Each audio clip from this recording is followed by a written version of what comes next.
no, not like that.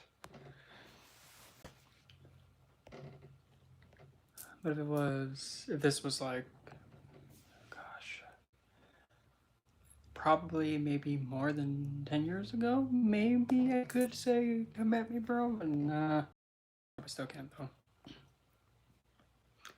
Because believe it or not, many moons ago, I actually used to do mixed martial arts, and I used to compete back in my youthful days. Hey, no, Kayla. I'm just gonna add one more thing. If this bloody thing will go a little bit faster. That's a funny joke. Wow, this thing is loading as fast as, you know, YouTube reviewing my partnership app. It's like, come on, guys. Wow, come on.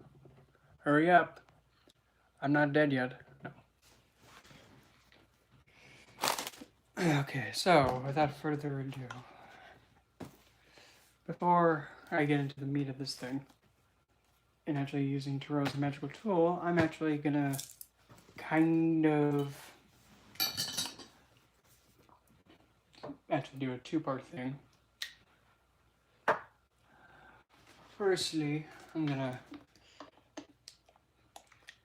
get my diffuser loaded with water.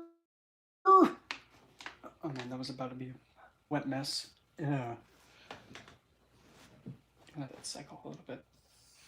Pretty much what I'm going to do before I even click the supply button and go through all the steps is I'm going to be pretty much putting my Lilith oil mix into this thing.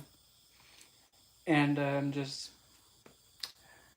best way to put it is just douse myself in it.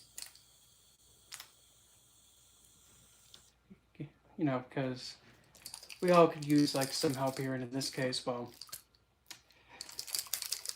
let's just say the best way to put it is having Lilith just come around and just be, you know, I think it would be much easier if you just give it to him. Do you want to end up like that on YouTube? Just give it to him. I mean, what bad can go wrong? I mean, you're allowing frauds to get it. Sheesh. Wow.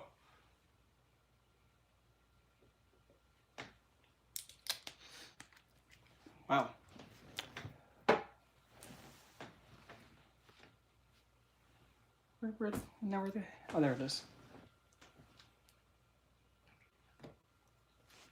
But yeah, in all seriousness, I was not expecting that to come out of her mouth. I wasn't expecting her to use me to say that. It's like, okay.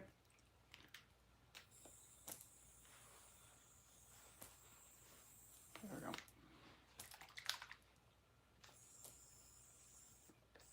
Okay, honey, there we go.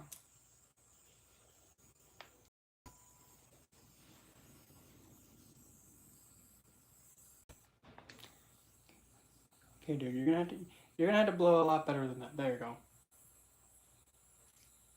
I was just gonna say, do I have to show you how to blow this stuff now?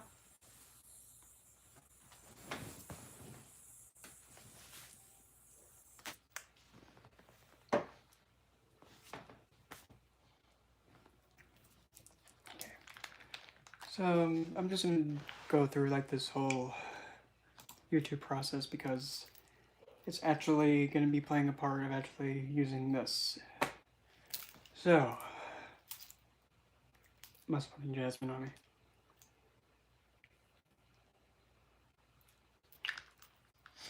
Because fun fact, Jasmine is actually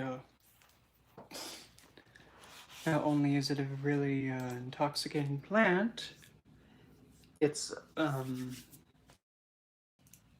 is one of the few plants that actually, when you work with it, you can actually spiritually connect to something. You can connect to something spirit, for example. Let's see. Monetizes your revenues. Woo. Okay. And some advice for, you know, adult living. Whenever you're reading, yep, yep, you got here early, Isabel, because what I'm doing is I'm going and reading, yeah, the YouTube. Come on, focus, you bloody thing. There you go. Yeah, I'm reading this stuff for the YouTube partnership, you know, program. I'm just some to go. Okay, what am I reading? What am I accepting to? I'm just one of those people that's like, I'm not putting my I am not putting this Sharpie and signing it until I've read everything. Literally. When I bought my first, well, when I financed my first car, I legit read every single page, and I remember the car salesman being all like, "Are you reading everything?" Mm-hmm. You got a problem with that? No, no, no, that's a good thing.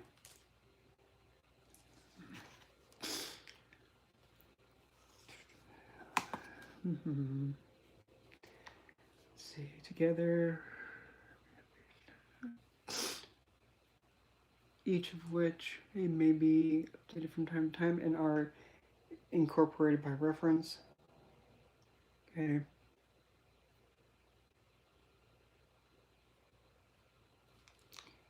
Okay, advertising revenues. YouTube will pay 55% of net revenues recognized, okay? Or an authorized third party, okay? In or in, wait.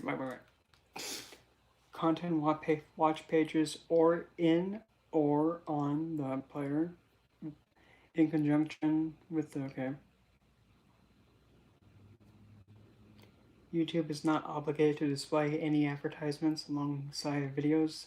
It may determine all the types of format ads available on the service. Okay. But, okay. YouTube reserves the right to retain all other revenues derived from the YouTube service, including any revenues relating to ads or on search result pages. That's not really, no, that's not really a, no. To be kind of honest, that's kind of not how you do a partnership. YouTube reserves the right to retain all other revenues derived from the YouTube service, including any revenues relating to ads on search result pages. So you mean to tell me you reserve the right to retain all the revenue derived from your own service? That's not a partnership, dude. That's not partnership. No. No. Because pretty much what they just said is that just so that way you know, we can decide if we want to pay you or not, because including the stuff that's derived from our service. Thanks. But yeah, that last sentence is like, YouTube reserves the right to retain all other revenues derived from the service, including any revenues relating to ads on search result pages. One issue. How can you say this is a partnership if you're taking all the revenue and not splitting it down the middle? You don't have a right to that. In fact, that's kind of oh, how do I put this? That's kind of being like, how do I put this? How am I going to put this? Let's see.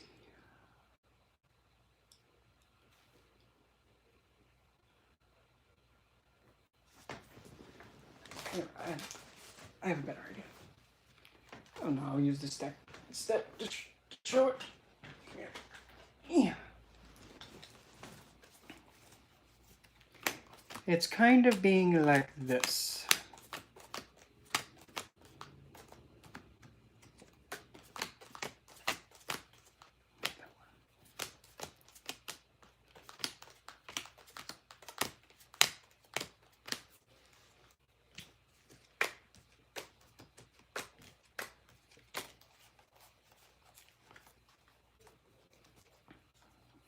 because pretty much essentially what I read, instead of it being kind of like this, hold on.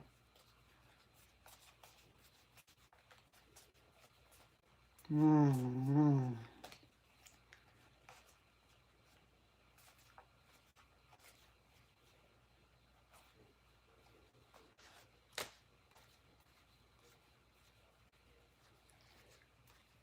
I'm just looking for one card. Just one card I'm looking for.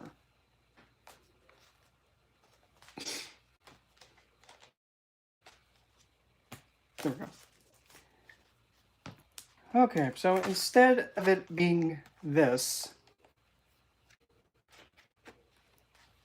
like how it's supposed to be, lovers representing partnership, give and take, and then the Six of Pentacles, which is just and fair.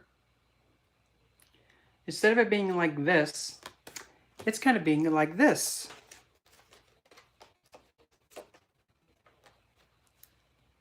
With them. They're being like a Seven of Swords and a Ten of Wands. Selfish and taking it all. I mean, just with that last sentence. Reserves the right to retain all other revenues derived from the service. Which can technically include that. That's shady. Oh, sorry.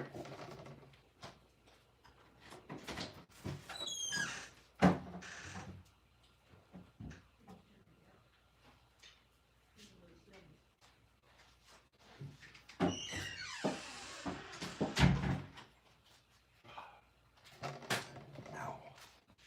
Misstep. Anyway, so it's supposed to be like this. Lovers and Six of Pentacles. Equal give and take, seeing on a playing field. Both gaining equally. Not being sneaky and taking it all. Especially when the content creator is doing all the work. But that's none of my business. Apparently nowadays in business, what you're supposed to do is actually be like this. Be sneaky, and as time goes on, change your policy to make it benefit you and screw over the other person. That's not partnership. That's being... How do I put this? What words am I trying to find here? Essentially, that's kind of being... Greedy doesn't fit it though. Not greedy. That's kind of being... Okay, I'm just going to put it out. This is coming to my head. That's making it put out to be somebody's lazy. Malefic. It is malefic. When you're putting something out that says that if you're using somebody else's website and if you're uploading to it, pretty much they're saying if any money's made off of your work and they get to keep the money that gets made, but they didn't do the work,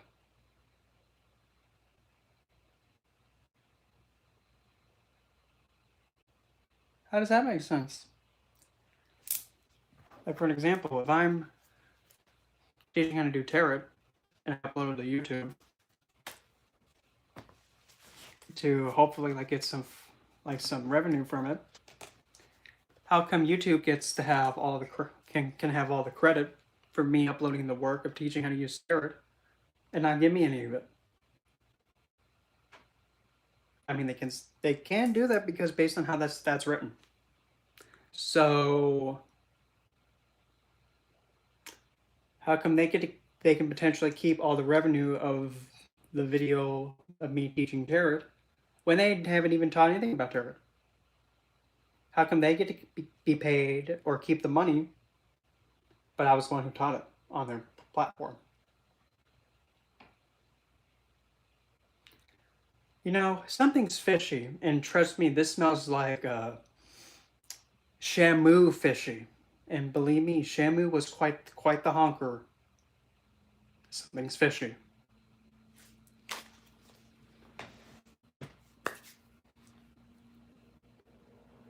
Because precisely that's exactly why. I'm somebody that likes to read every little thing and then just start nitpicking the heck out of it. Because I don't like that last one. But to be honest, advertising is not really going to be like my focus point of revenue anyway. So, and even then too, I'm just somebody that's like, oh, an advertiser doesn't like my content. Oh, God forbid. Oh, I don't like that. Okay. Scram then.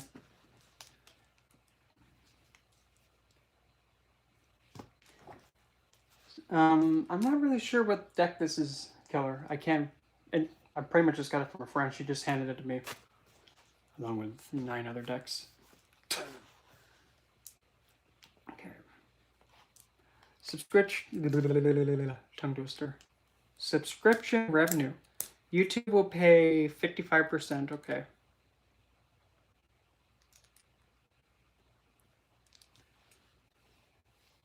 Low. Wicked. Yeah. In the dream, that's creepy to say, but it was nice to meet me there and chatting about. Oh, hey. Well, and it's sometimes, whenever, and I've actually caught myself doing that many times, sometimes I'm just like, and then I just unknowingly just project myself, and then when I realize, I'm like, oh crap. Why am I here? I need to get back. Oh, shoot. Yeah, never mind. Figure out a way to get back. Okay. And the reason why I'm taking some time before I actually get into the meat of actually how to use these things is I'm just going through the YouTube partnership program because I finally got this stuff. If something keeps kicking you off, Kella, well, kick it back. Yep. If something kicks you, kick it back. In the face, though. YouTube will pay 55% of total revenues recognized by from the YouTube subscription fees that are to monthly views, watch time, percentage of monthly views or watch times of all as determined. Okay.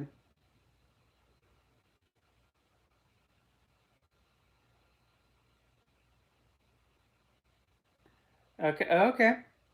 So if I have a subscription revenue, if I ever do get one of those, and I put it that way, which probably might not happen. But anyway, if that is the case, I expect the highest then YouTube. I expect the highest revenue from it then. It says right there in the fine print, if I ever have any subscription revenue, I expect the highest. Only the highest. That's what you said. Okay. It better not be cheated, because if it's cheated, you're going against the terms and conditions, and you'll be getting your tushy in the courtroom. Yep, kick it harder and knock out some teeth. Okay, payment account requirement. Okay, AdSense, whatever. Yeah. YouTube does not owe you for any revenues that may be associated with the content during any period in which you do not have a valid method of payment. A valid method of payment? Don't you mean a valid method? YouTube does not owe you for any revenue that may be associated with content during any period in which you do not have a valid method of payment. What? That doesn't make any sense. YouTube. You can pay me in American? How you do that? Figure it out. Because I only take American? Or maybe it might be crypto. Does not owe me for any revenues that may be associated with my content during any period which I do not have a valid method of payment. I'm not paying anything. You guys are paying me. Shouldn't you be the one that's obligated? You actually, yeah, because that last sentence is like, I don't have a valid form of payment, but you're the one who's going to be distributing the checks. shouldn't it be you guys you're obligated to pay me because you have to pay me in American currency? It's like it's like the people that write this, like terms and conditions, I don't think they know what they're writing. I think they're just putting out random gibberish. So far, it's like, do you guys need help writing this stuff? Because I mean, I'll write it for you, and it's probably not gonna be shady as it's written. I hate to put it that way. Payment terms, limitations, and taxes. Okay, of course that has to be put out there. We'll pay for any. Okay, YouTube will pay for any revenues due within 60 days after the end of a calendar month. We'll pay revenues due within 60. Hello, Kelly. So long as you earn a balance at least 100 US dollars or its equivalent in local currency. But now here's the thing, $100 US. Okay. Now the thing is, the value of the American dollar is fluctuating up and down so much. So to be technical,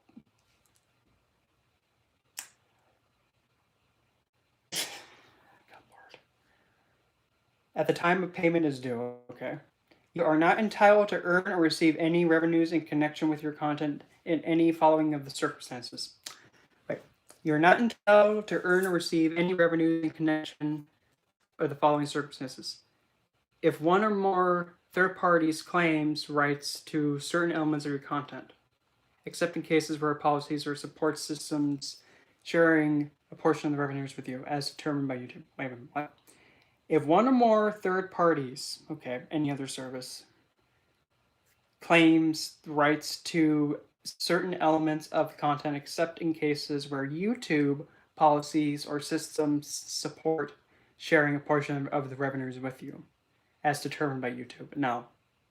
So you mean to tell me that if, like, say if this was something like on, what's another? Like, say if this was on Odyssey and I'm getting compensated for that,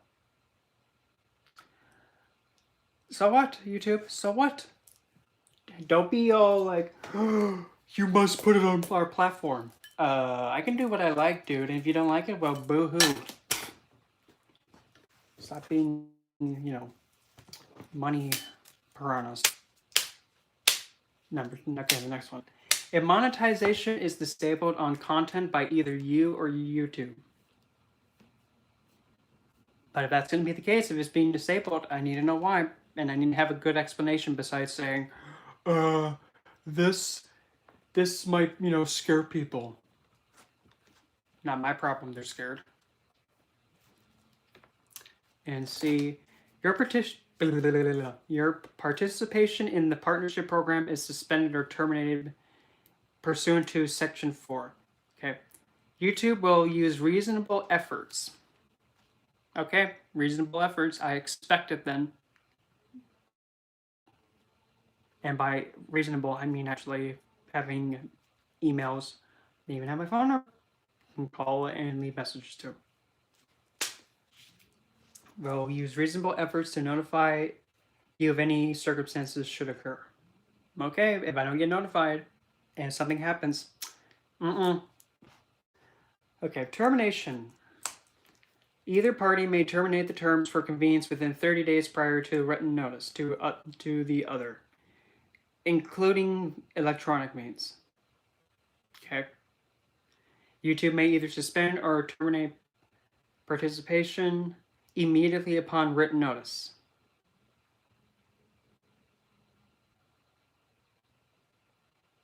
So, no.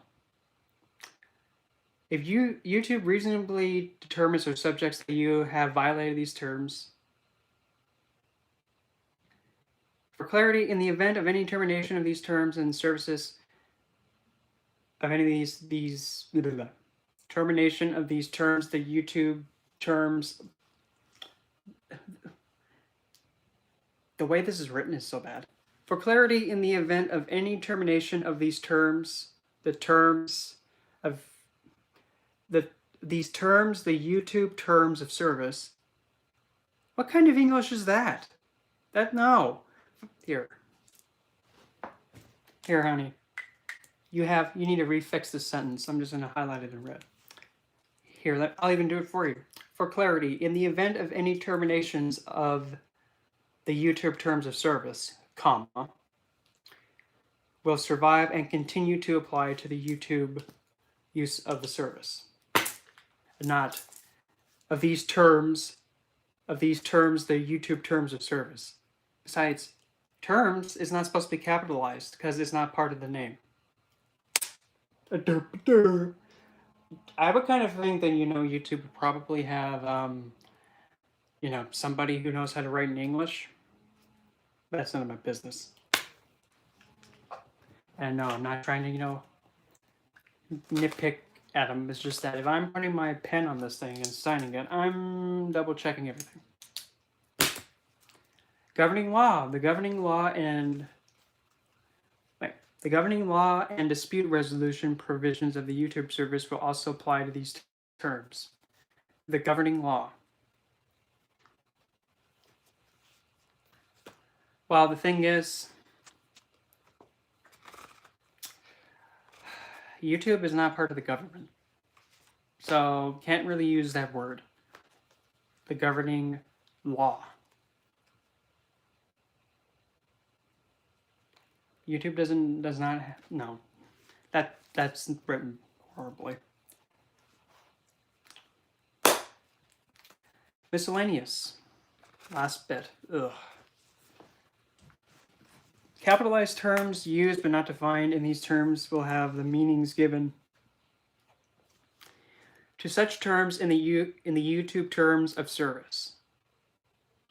So pretty much anything that's capitalized needs to be defined then. Okay. So that's a problem. How come the capitalized terms used but not defined in these terms will have the meanings given to such terms in the terms of service? Why couldn't you just, use a legend defining it before you had them read all this?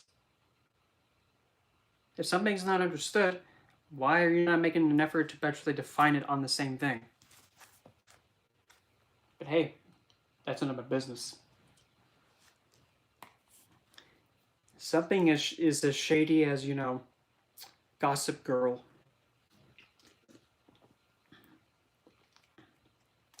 These terms replace all previous or current agreements between you and YouTube relating to the YouTube Partnership Program. And what's really funny, my channel actually was started in 2011. So pretty much a lot of the features that people have to suffer for, I got grandfathered in, so stick it, YouTube. In all due respects. And I mean, if one of them watches this, is like, okay, come on, people, it's satire. Including any prior monetization agreements that are in effect between YouTube and you as of the effective date. Okay, terms of previous or current agreements between are including any prior monetization agreements that are in effect between you. Okay, replaced. Except as modified by these terms, the YouTube terms of service remains in full force and effect. Okay, so now, according to the YouTube terms and service, my content is my intellectual property. So, to be technical, I still own full ownership of it. So, since I own full ownership of it, to be technical, I can decide what happens with it. And I get to decide what you do with it. That's how it's written. So in that case, if you're going to be doing anything to my content, anything, I decide what happens with it. And you have to notify me about what you're going to do with it. If you're going to be taking it down, you have to notify me of it. And you have to give a good reason why it's being taken down. With a lot of detail. And explain why. And no, advertisers don't like it doesn't count. That's lazy. And it's offensive, that doesn't count.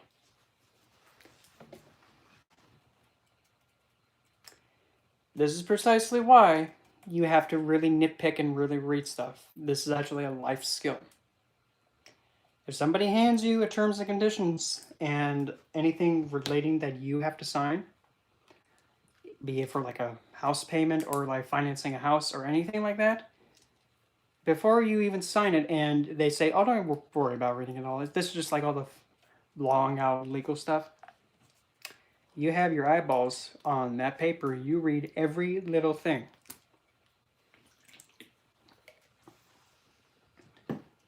And the other person is like rushing you or trying to push you to get through it. You can take all the time you want to. And you can nitpick it. You can. Because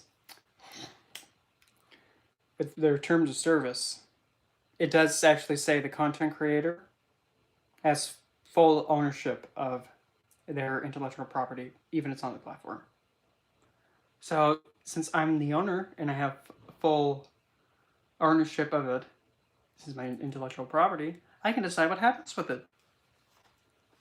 And where to go? The YouTube terms of service remain in full force and effect. Full force and effect, so that means I have full, force and effect of having the final say in what happens with my content, since I'm the owner of it, and it's my property. So, don't take it down, willy-nilly. Don't do that. Don't look at me. That's how it's written.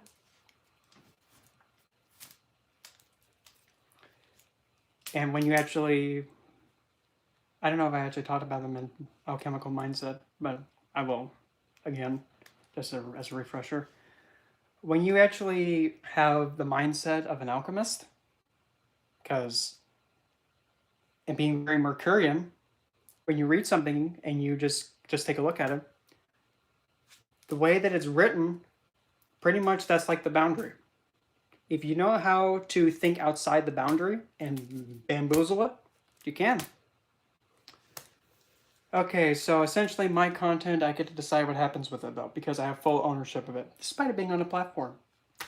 Okay, so I'm deciding what happens with it. I'm going to put it over here. Oh, now they're going to do something to pretty much prevent it from being played or used as is intended. Hey, hands off. Don't restrict it. Nope. Nope, leave it alone. It is how it is. YouTube's right to modify or revise the terms of service will also apply. The right to modify or revise, okay. But the thing is that if you're going to be having that go on, you have to notify me of every little modification and revision done. As soon as it's done, it has to be told to me. And I have to agree to it.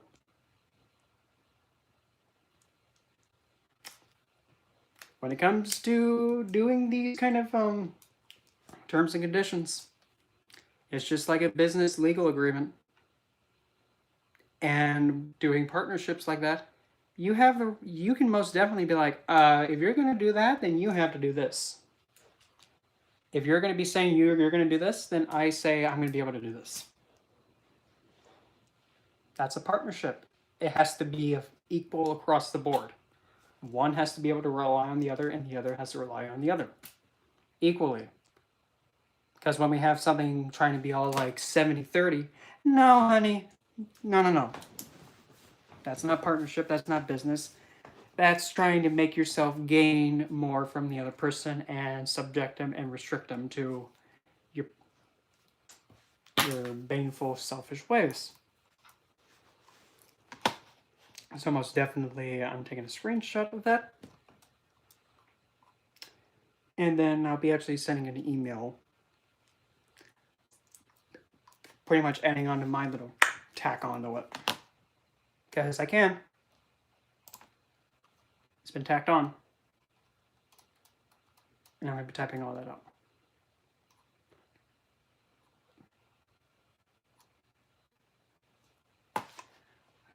Okay. Finally, that's done. So now, we can finally talk about using the tarot as a magical tool. So, without a further ado, let me grab. There we go. So,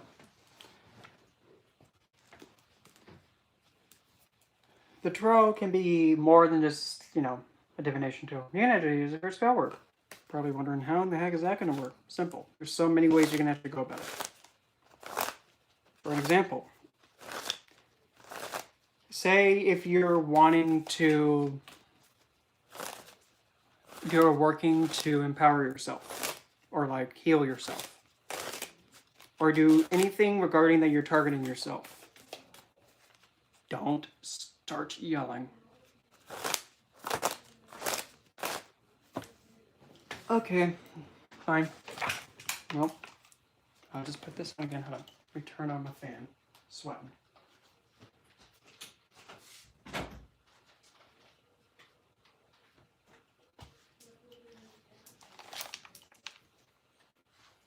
Actually, this way you'll be able to hear me better.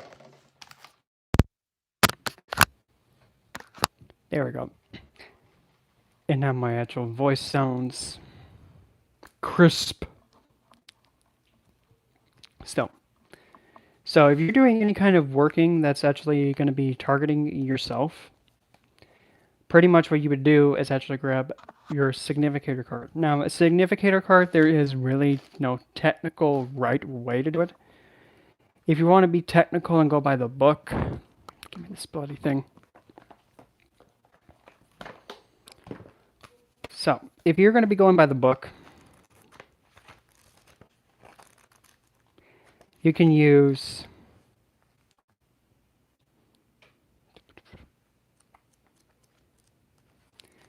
either use the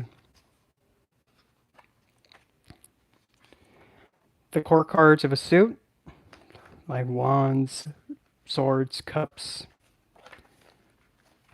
and shiny coin objects, pentacles. And then you can actually just use, like for an example, the Queen of Cups would be Gemini and Cancer. That's just one way. Knight of Pentacles is Leo and Virgo. Queen of Pentacles is Sagittarius, Capricorn. And King of Pentacles is Aries and Taurus. For the sharp pointy suit, the swords, the Knight is going to be Taurus, Gemini. Queen of Swords is Virgo, Libra. And King of Swords is Aquarius, Capricorn. And Cups for Knight is Aquarius, Pisces. Queen is Gemini, Cancer. King is Libra and Scorpio.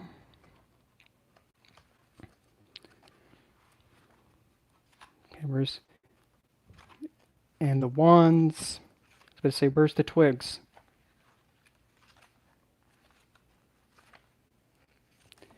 Knight of Wands is Scorpio, Sagittarius. Queen of Wands, Pisces, Aries. And King of Wands is Cancer, Leo.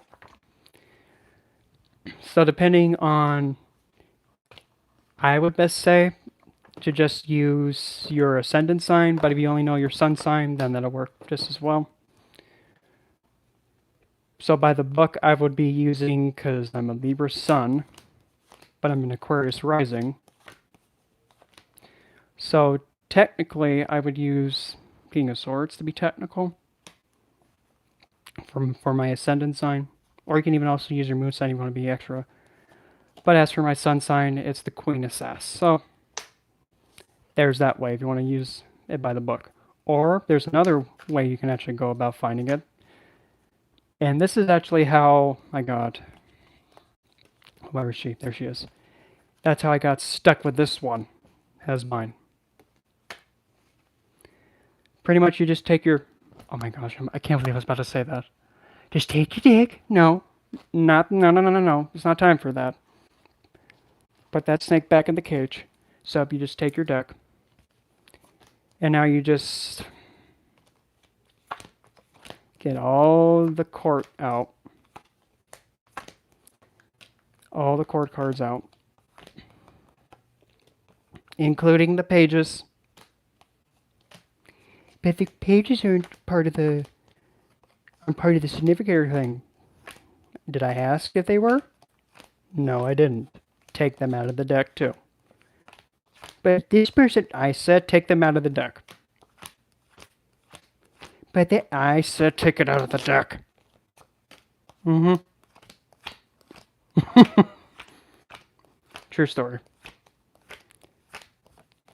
And funny enough, sometimes that's how I actually do teach. It's just like, well, this person said this, and I said do this. But it's not, but I said do it. Bloody.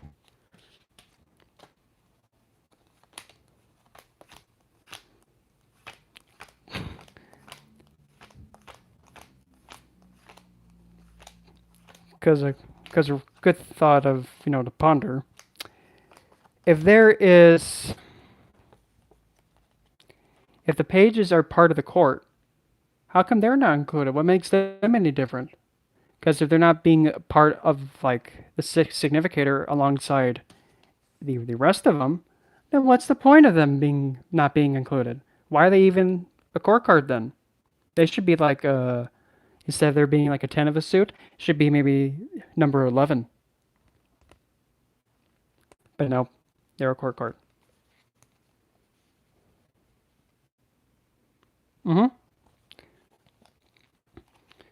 And actually, the High Priestess, funny enough, is actually a card that's an advisor that's actually able to see beyond the physical. So when somebody's actually really is giving you a reading, they're actually assisting you in a way that you really can't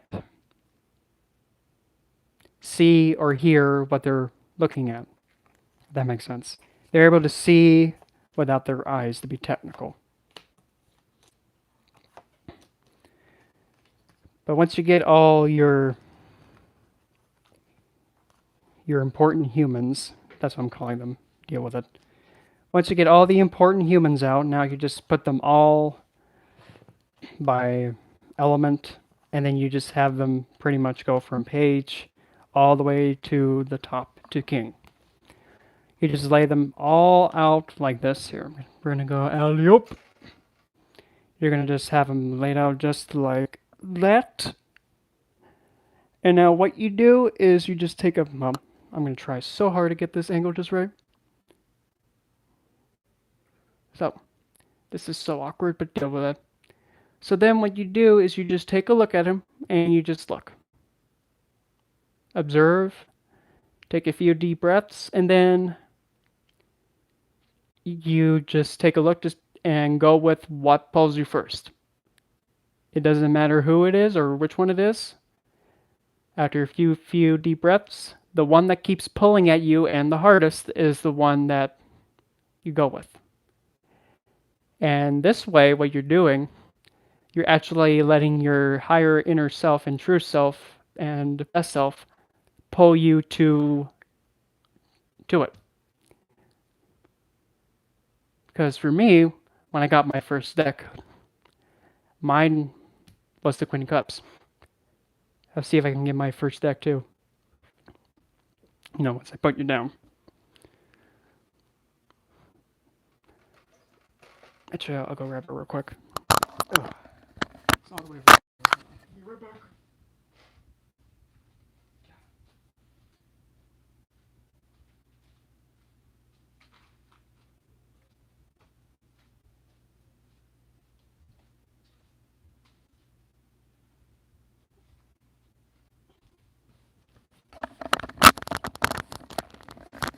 Okay. So that would have been a fail. So having now known that, you can use that way to find out your significator card. Another way you can do it is actually using the majors. I'll show that in a second.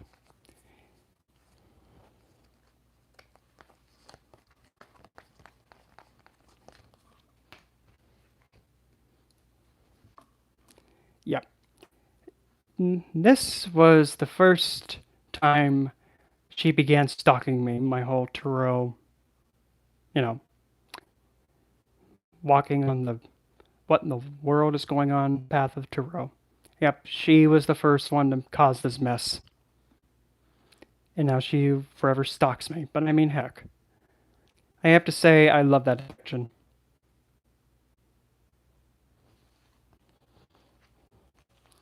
But anyway. As for like the major, you can use the magician if you deem fit, the high priestess. Whatever works for you, just work with it.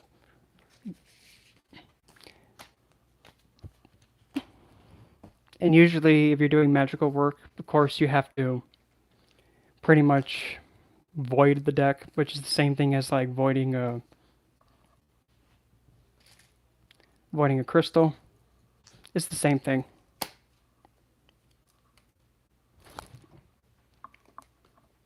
So now that it's blank, you can just attune it.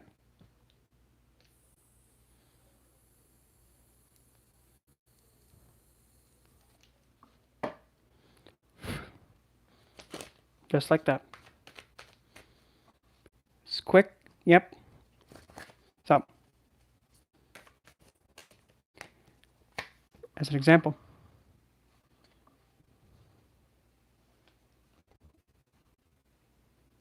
Mm-hmm.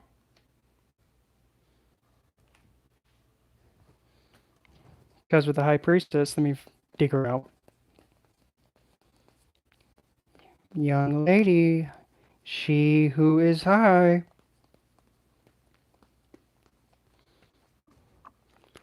And in some decks, funny enough, the high priestess is known as the popess, which I prefer to be the high priestess anyway.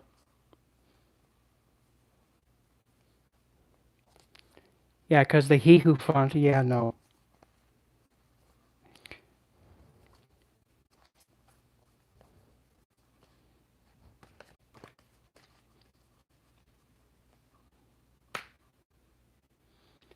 And you see the circle, the moon in the center?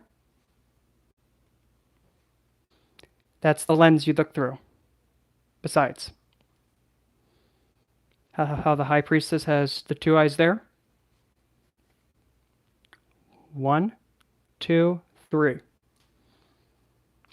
Regular person.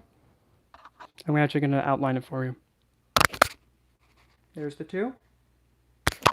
Here's the 3rd.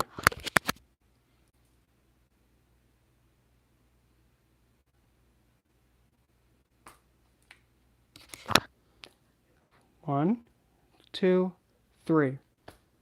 A triangle of 3.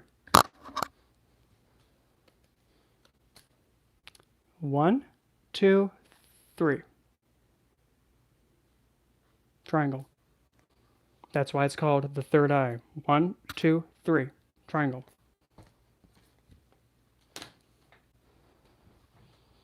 Hence mind's eye. So, now that we have our significator, and I'm going to use this actually as an example. Say now I want to actually woozy-woo YouTube to actually approve the application faster.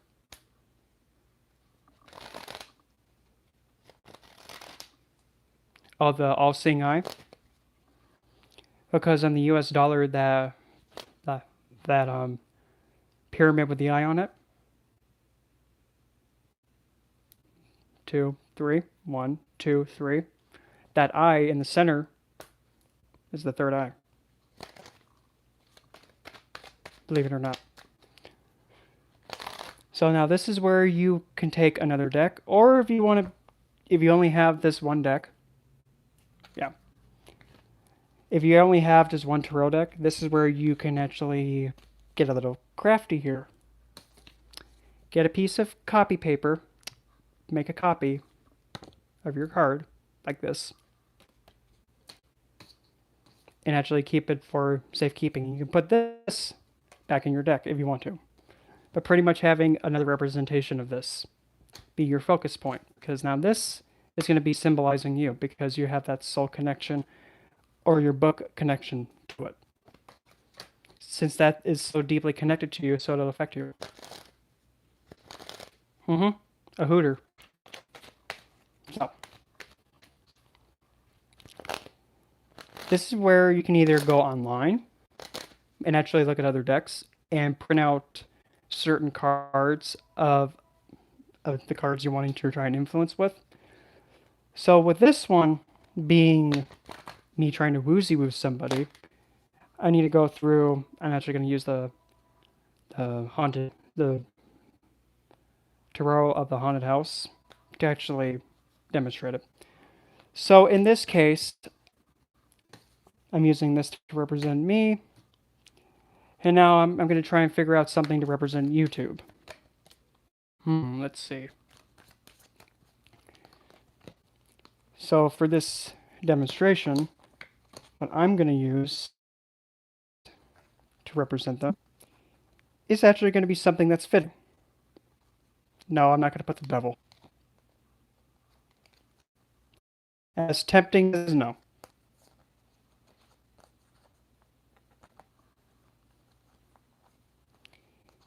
Instead, I'm going to put this.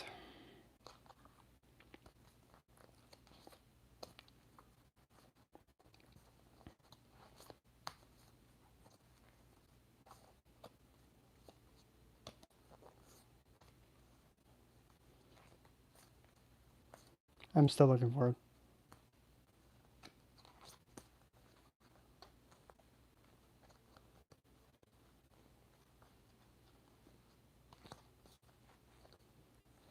Here we go. This is going to cause some laughs, I know.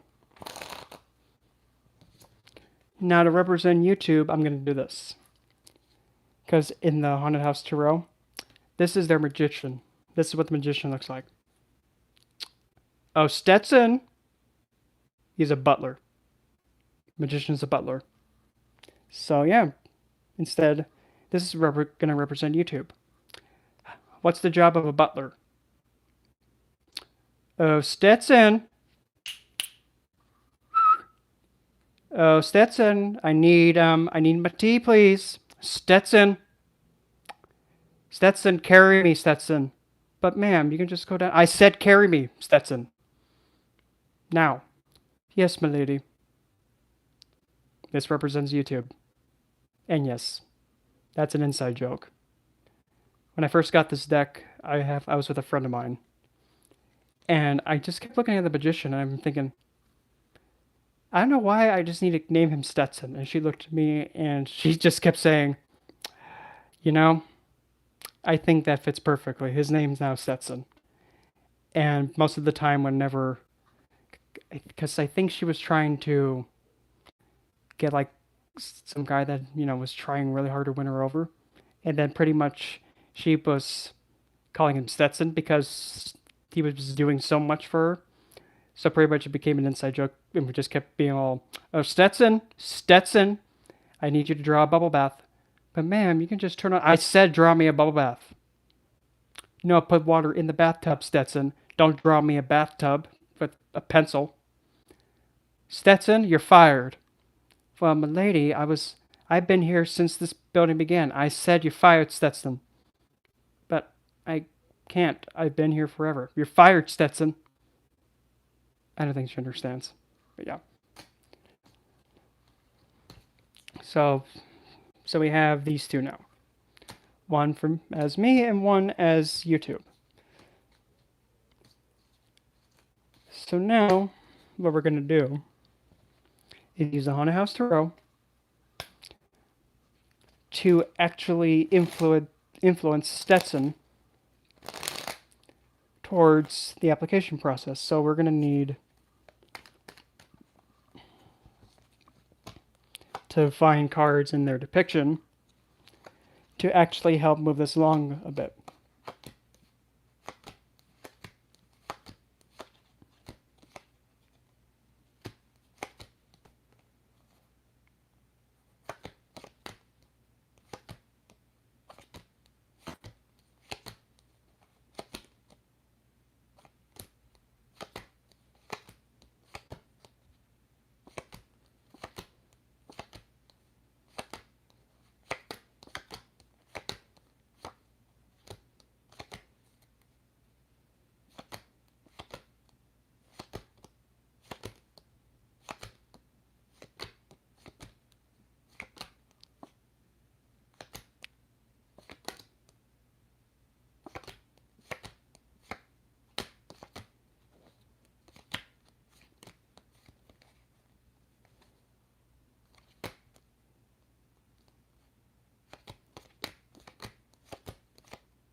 Okay.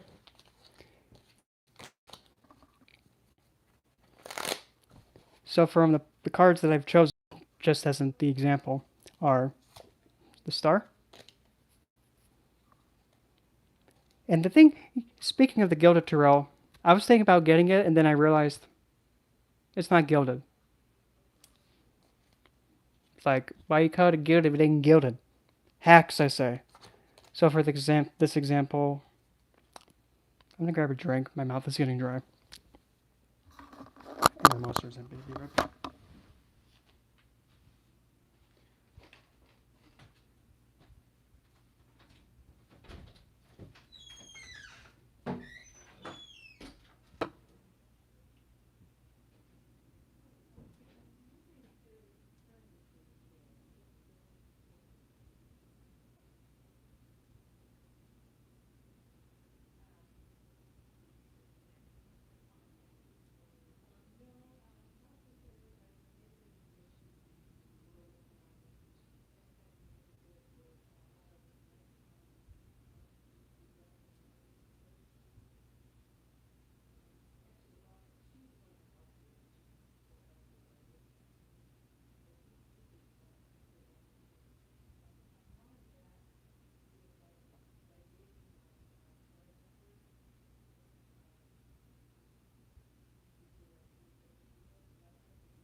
Being a Coke, so oh well. Okay, so as I was saying, the cards that I chose for this situation are the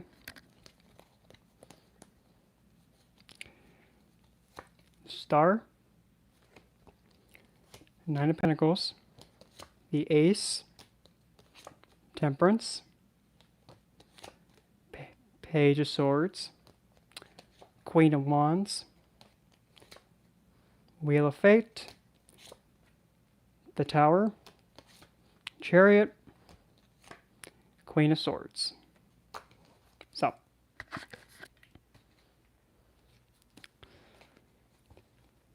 underneath my Queen of Cups representing me, I'm going to be putting underneath it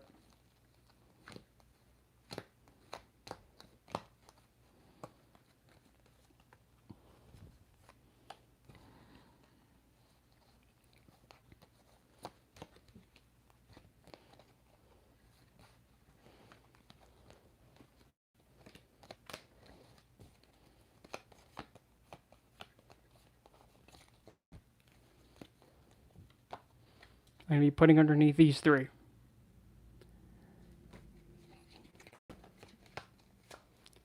The Queen of Swords. This depiction, she's being depicted as a female Tengu. And with this depiction, it looks like she is someone you don't want to make mad, because she'll probably, eat you. So we have the intimidation factor and the intelligence factor because there's books. We're going to put this right underneath Queen of Cups like that. That way she's underneath it. And when you have a card going over the top of it, essentially like how many moons ago, if you played one of the really old Yu-Gi-Oh games, and like how you can use equip cards, this fortifies it and pretty much adds on to it. So the qualities of this Queen of Swords, because not all decks are equal, the qualities of this Queen of Swords being, something to intimidate and also have the intelligence, not putting up BS, gets equipped and imbued. And then scooching over then to the Queen of Wands, this depiction is like, oh, hi Lilith, how'd you get here? Oh, what do I know? You're everywhere. So just like the Queen of Swords, same thing again. Underneath, adds into it. So with this depiction of the Queen of Wands, well, here's what I think. Well, we have a pretty elegant, charming, and alluring lady. She is very mysterious, inviting, seduceful, but also classy and elegant. And also kind of inviting the way her hand is like right there, kind of like she's just like tapping to sit next to her. Right there. And then the Nine of Pentacles, a card of having pretty much self-security and self-confidence. Right on the top of it. So now these three are going to be underneath. And it's done. Just like that. Those three underneath. As soon as the last one's underneath and this goes back down, it's done. It's already done. But as for Stetson, we're going to have this instead.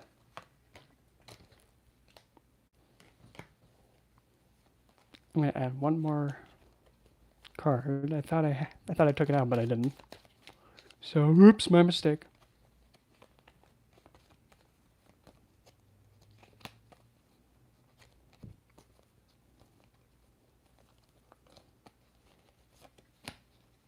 There we go. So for Stetson, here's what we're going to have happen. So, Stetson, representing the other party. We're going to have Oh, uh-oh. Put it right on top of them. Just like this. It can be like this, over the top like that. Or it can be making an X like that on top of them. So this, crossing them like that, is what's going to go. So now we have the, oh crap moment happen. So what's our oh crap moment? Well, we have the Page of Swords, and the way that this depiction looks like, she looks like she's using some kind of magic to influence someone that's in the dollhouse.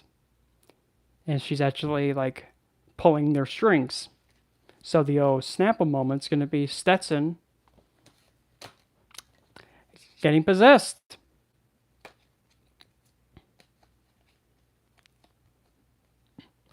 And then you would pretty much just add on to it like this. Or even when I would rather do it this way. Stetson's oh crap moment is having the he who font, the he who font, intimidate the living heck out of him, making it easier to possess him. Magician, other party. Oh, Stetson. What, milady? Oh, why don't you just take a tower to the head? Oh, milady. No, Stetson. Submit. And be controlled. Just like that. And once that last one hits and it goes back down, it's done. So now, the action that's going to be taken is going to be, and it's going to be going towards this way. It's going to be going this way towards me, or towards this, to the right, the Wheel of Fate, and then the Chariot. And the Chariot, actually here's a better way.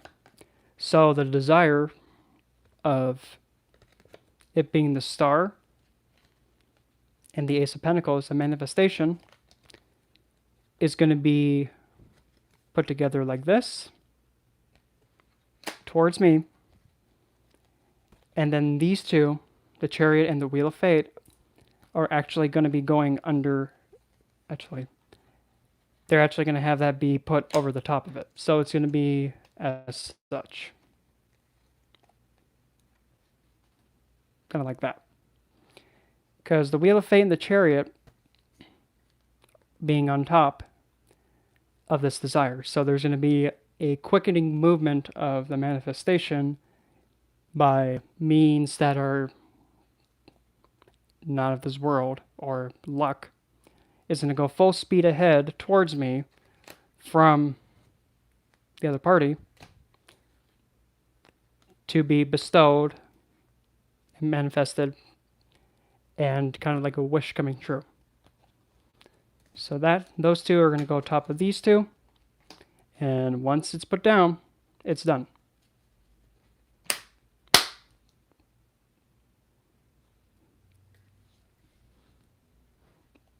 And for me personally, I just like having blowy blow on it.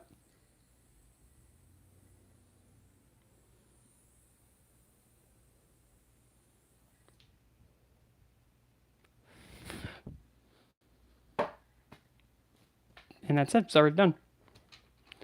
So now, we wait. And just like that, that was a Tarot spell. Pretty much what you're doing is you're using the artwork of a deck to actually build the situation, the current standing, or influence something towards you, or influencing something by the Tarot deck and using the artwork. It can be kind of weird at first, but you really just got to know how to go about it. And you really have to look at the artwork, because not all artwork is going to be saying the same thing. It takes It took me a while to actually get the understanding of it because each deck can be very different and very mind-boggling sometimes. Oh, I thought I lost my monster. But now say, here, I'll do another example. And I'll even use the erotic fantasy to, oh, okay, fine. Let's see here.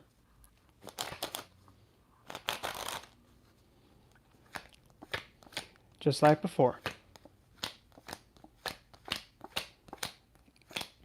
But now let's change this up a little bit.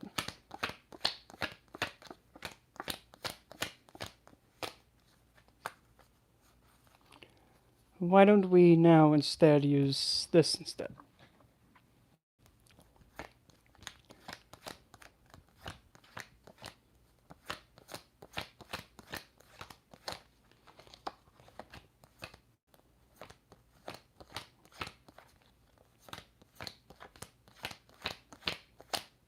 And heck, I mean, I'll even kind of even do another part of my headache of a life as another example.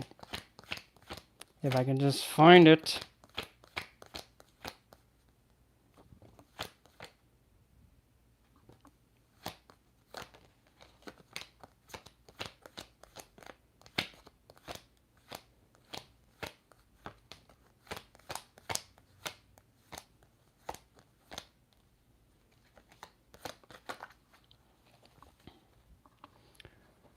Okay, stop.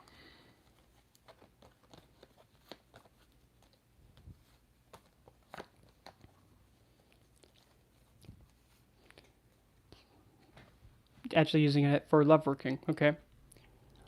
So the entity that's being targeted is actually a love bond, because this is usually seen as a love card. And this love bond, currently it has like a mountain in between. And even also the woman figure is like, really, dude? Like universe being up there, and the woman figure like, really? Again? Stop doing the sadistic stuff of, oh, you can have it? No, you can't. You can have it? No, you can't. Really, dude? Can you make up your mind, dude? You're just like, you're being just as bad as, Miley Cyrus not figuring out if she wants to be being that girl named after her state or herself. You can't get the best of both lives. You can't. Come on, hurry up, choose. Which one? Do I get the sausage link or not? Really, dude? You can't make up your mind? Still. So now that is going to go. It's not really underneath it, but just like supporting it. And then the other card that I'm putting with it. You're probably thinking, that's probably not the best one to put underneath there. There's a reason why. We're putting Chris Farley underneath. Or I think, but isn't that going to make it like toxic? No, no, no, no, no. If you notice, you see the chains? Yeah, the chains are attached to the stick. I mean, not to the stick, but just like that little pillar thing right there. So no matter what happens with those two, they're stuck. And that's kind of like how it's been anyway. One is kind of just accepting the fact, and the other one is kind of like, what? But also the bond is actually having them come together to benefit the self. What do you say? But nonetheless. So this, having them be like stuck no matter what, is going to go underneath it just like that. So now, the fun part. And besides, it'll look kind of like this. And funny enough, it's Scoochie. Move. Doesn't that look kind of identical?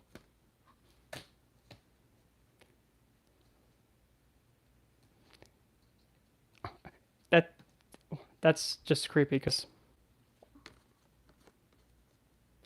if you notice from left to right, that's odd. Doesn't it kind of look like the same thing? From left to right, the left's woman, the right's man, and a divinity figure is at the top.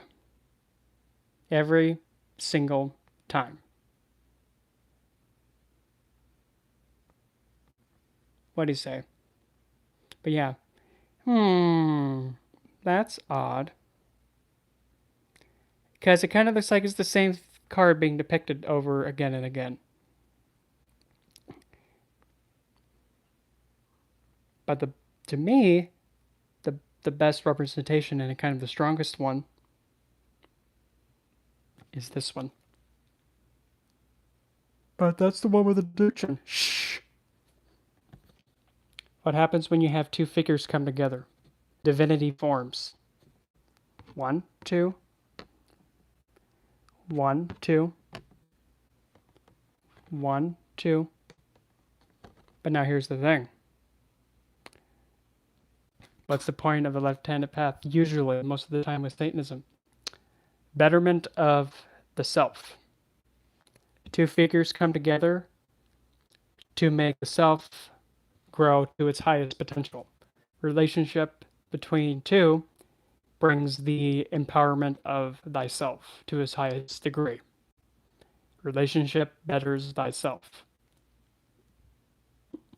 Yeah. Didn't expect that one, did you? Mm-hmm. Maybe the devil card surpasses the lover's card in terms of being the best love card, but that's none of my business.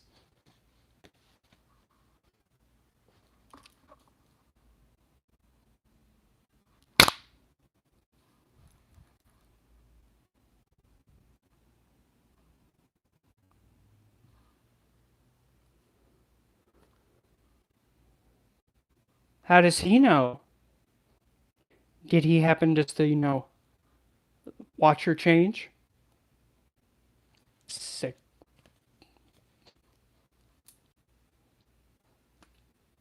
Okay, fine. He's just mad that I can handle snakes better than him. He can't even handle his own. It's okay, I'd be jealous too if I didn't know how to handle one. I don't even have one, and I can handle it better than you.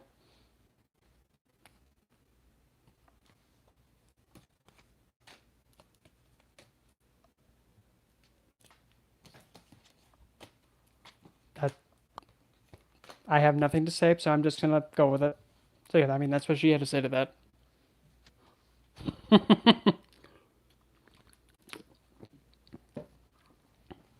So anyway, so now having this bond, even though there's an obstacle and something kind of delaying it, it's still having chains of having it be held onto. So that's the core in the middle of being what's going to be influenced or targeted. Now, using a different deck now. It's just like, how do you know she's a reptile? Besides, fun fact, you know she's immortal, right? She can't die. Your reptilian ones can, so there's one whoops. But now going through this deck and using different artwork, I'm now going to pick out cards that I'm going to use to influence this. So now we just go through the deck and looking at the imagery to see what we can do.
Okay. So, essentially, I pulled out all majors, funny enough.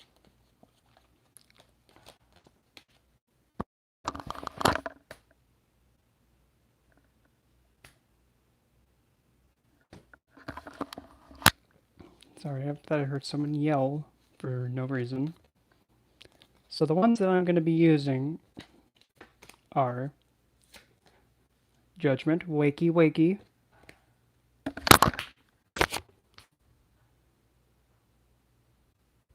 stop. No, stop. No. Told you. No, I told you. You don't listen. You don't listen. Quit it.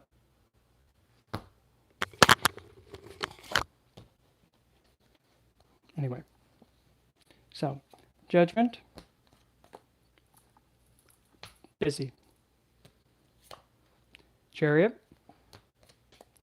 Wheel of Fate. Said I'm busy. Go. The World. The Sun. I'm working. Come. Now, so in this case, we're going to be using these to influence this. So, in order for this really to go the route that it needs to go, we're now going to be pretty much putting Judgment card, the Wakey Wakey, have this, revive to the way it needs to go. We're going to put it over to the side like this. Just like that. And now, to have this go where it needs to go, we're going to have next the Wheel of Fate. Yep, that's what it looks like. And we're going to be putting it to the right, facing that way.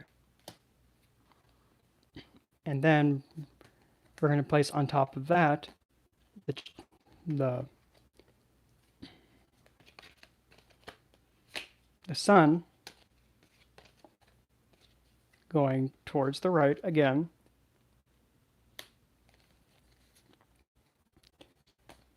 And then the Chariot. They see nothing. He sees nothing. She ain't saying anything, but we hear it.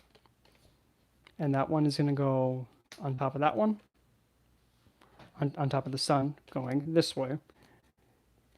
And then to finish it all off, we're going to put the world on the top, at the very top, just like this. So then it's going to look something to this effect.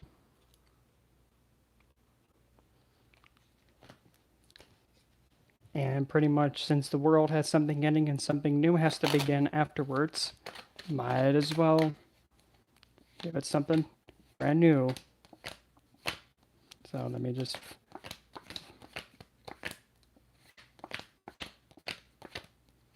find the most fitting.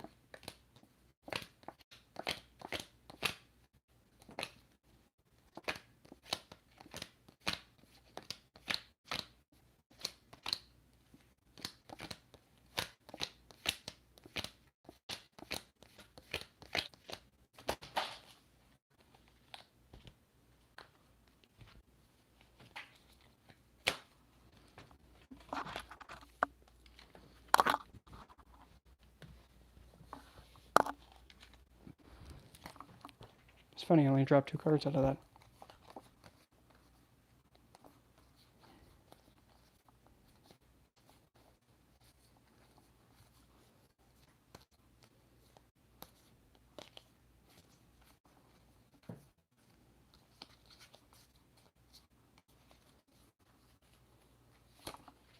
And our new one will be the Star. Wish being granted.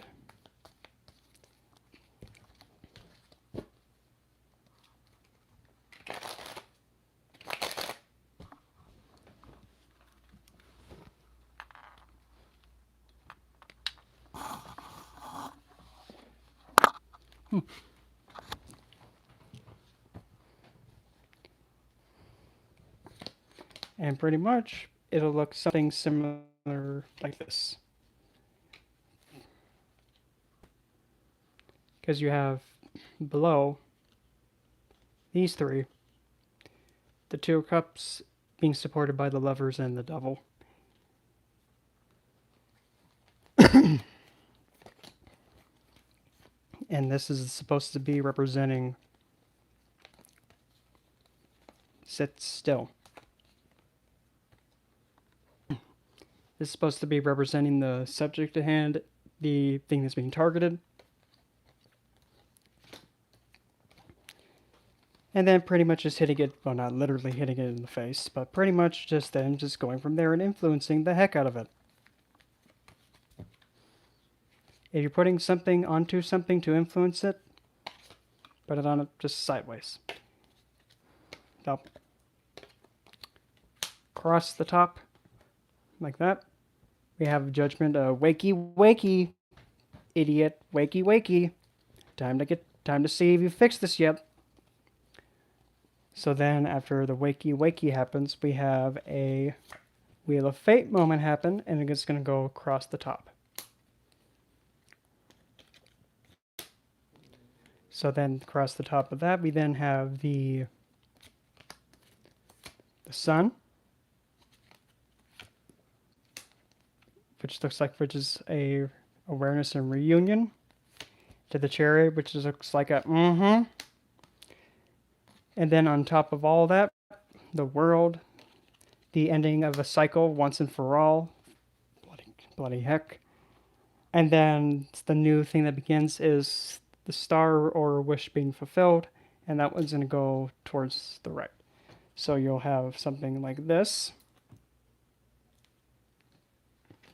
going to this all by itself to the right. And once it's down, it's done.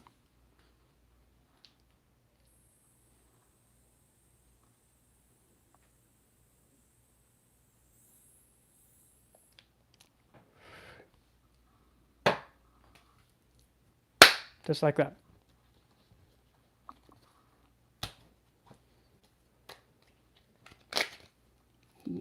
That's how easy you can do a tarot working. You just got to really look at the card and look at the depiction and then roll with it. Because if you can do that, well, you're good. Use any deck you deem fit. The only deck that I think would have kind of trouble with these would be something like the ones that use like a playing card suit. That one might be difficult. At least to me, it would be. Because I need to have like a picture and artwork to kind of go off of. Because I'm so reliant on my intuitive side to do that. I'm so reliant on it. If I don't have any picture to look at, I'm kind of like a fish out of water.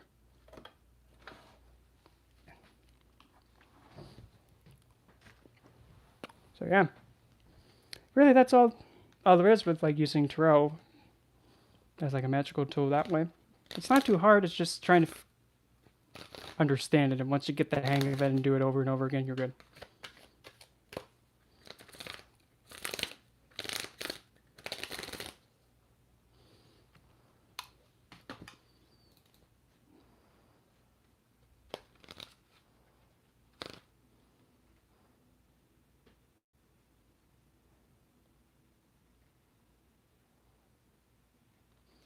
I know you're that way, but it bothered me.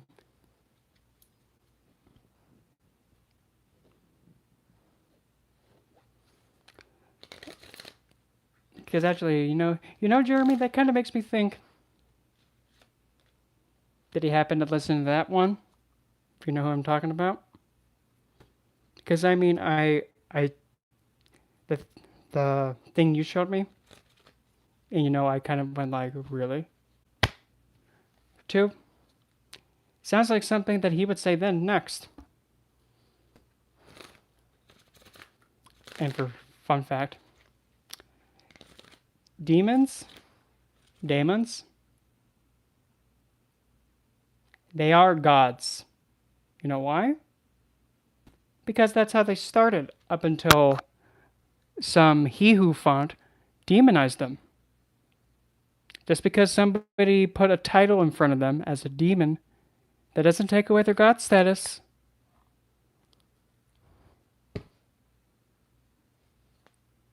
It's true. And Lucifer is a divine and a demon. He's both. When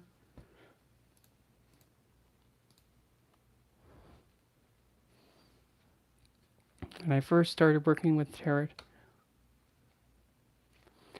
well, to get really in tune with all my 30 plus decks, I did a lot of this.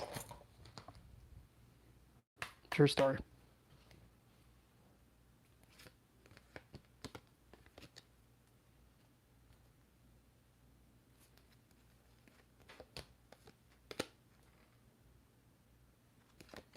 Just looking at every single card over and over again. And one of the more fun ways of doing it was actually doing it this way. Tell me 2 things you see and 2 things you feel. This is the Lovers, by the way. And this is an alternate depiction.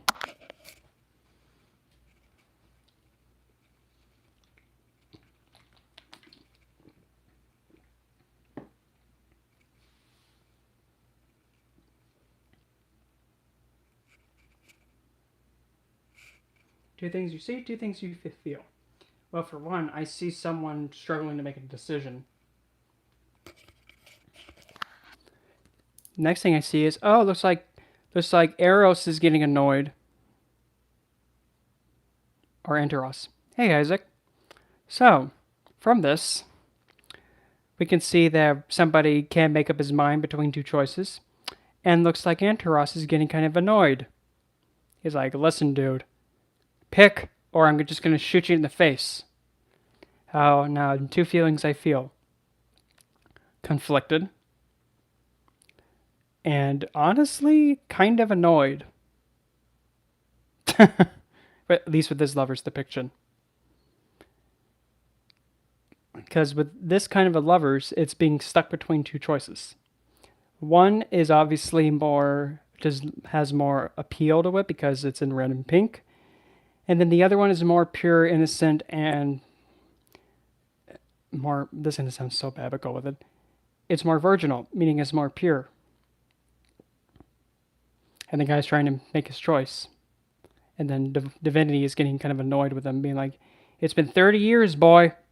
If you're not going to pick, I'll pick for you. 1, 2, 3. There's another deck I have that kind of goes along with that kind of way of depicting the Lovers. And it's funny. This one's a little bit more in the face. Let me get it.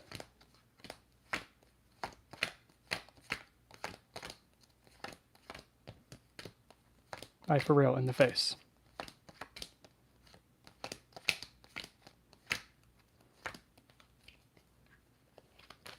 There it is. Lucky pull.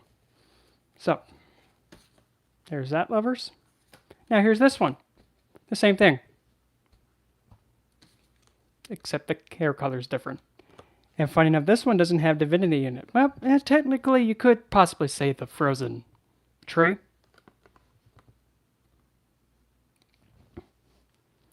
Kind of similar. But now here's the big twist.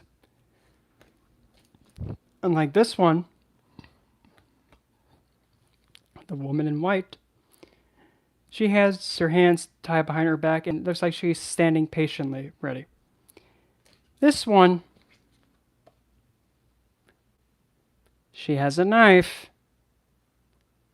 She's getting sick of this BS. And the way that her hand is just all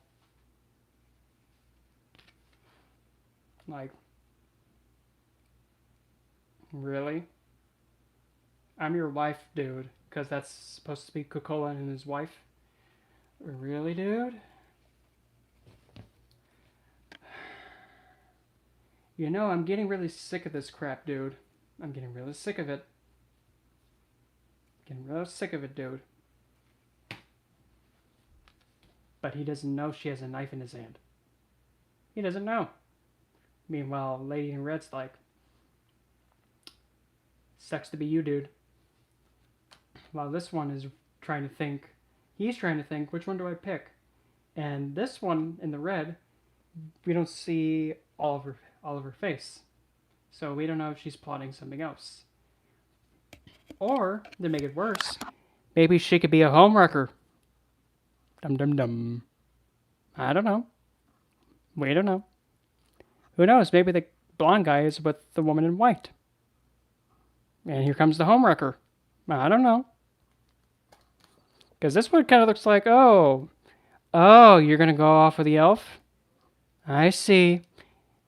Go ahead, go run off with the elf. I hear they're really good with, woozy wooing you with magic. And no, go ahead and go. But don't think about coming back because you'll be, getting some nice tattoos on your skin. Exactly, hun. Exactly, Jeremy. Precisely. Choose me or you're going to get stabbed. Exactly. And stabbed in the heart. Take your pick, hun. You want to go... Whoops. Are you going to go with the elf or are you going to go with your wife? That's pure and innocent. And you know how it's supposed to be. Or are you going to get woozy-wooed? That's how... And that's why... But there being so many decks, not all artwork is going to say the same. It'll have a similar message, but it's not going to say the same thing, if that makes sense. Another good example is this one. Let's see if I can find it.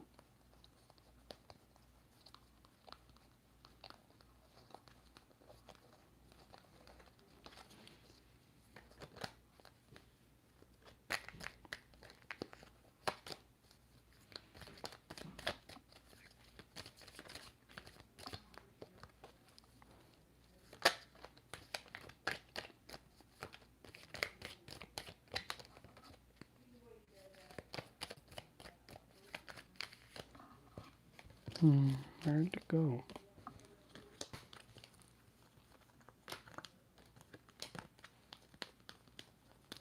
I just saw it. There it is.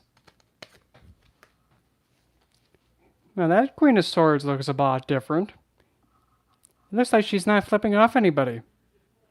And it doesn't look like she's being, sassy. She has a harp being played just in front of her, and she looks like she's at peace. And she's not brandishing her sharp, pointy letter opener, as she normally is. Looks like she's also in deep meditation, too. And funny enough, when you combine the water element with the air element, one of the elements is actually making music. Because through sound, which is air, because the sound waves traveling by air, you can hear it being combined with the emotions of something, or like somebody's emotional side, which is the queen figure, that's water. You merge them together, you get music.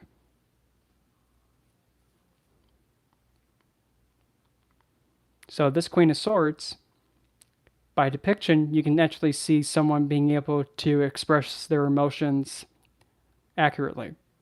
And also a musician that actually can speak her true emotions and feelings, regardless of the situation. And be able to express how she feels. Because usually expression of emotion can conflict. Because you can't really express how you truly unconditionally love someone to the highest point because you can't speak it. You can only feel it.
Sorry. Just had somebody have an attitude, and I mean, kind of, screamed and yelled at them to not act like that. But anyway. So I guess right now I'm going to leave it to open floor for any realistic, practical, you know, on topic of occult questions of any kind that are deemed fit, and we can go from there.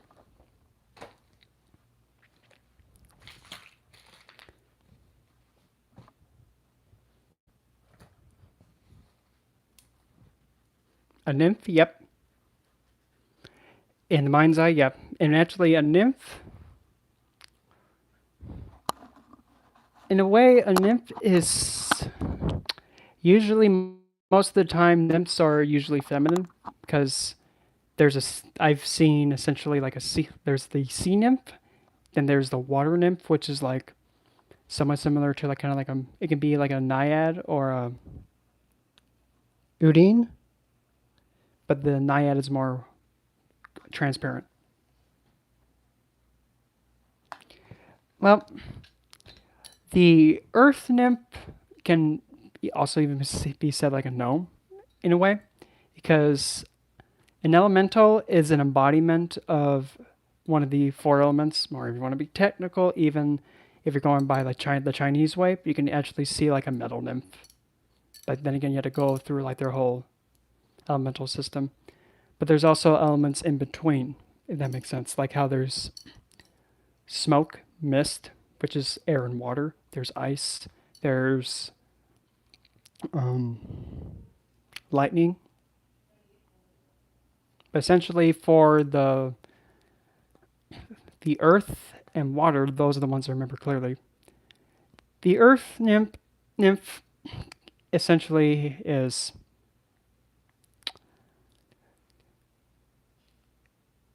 to best put it, pretty much imagine kind of a very somewhat teenager appearance, like teenaged, long blonde hair, being covered in like having like where's the arteries and the veins and arteries, but instead it kind of appears to be like if it's the roots instead. The one, the most common color here would be kind of like a rose orange. The eyelashes and eyebrows. I can't remember if they were actually green, green-eyed with a yellow hue for the. I can't recall what the white part of the eye is. The mouth, the mouth was brown. It kind of looked like a humanoid, like a teenager humanoid, and essentially up until when it got to the body was just wood, just regular like a tree trunk wood, and essentially the body all the way up until the hands.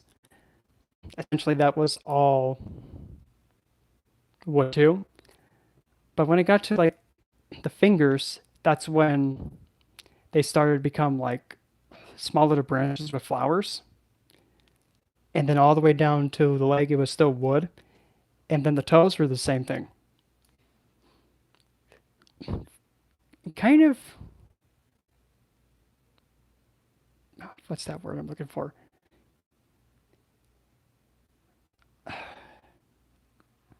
It was very playful and childlike, but not really much for prankster, but very playful in a cutesy way, and not really baneful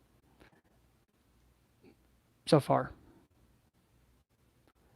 As for the water one, that one's a little bit more difficult because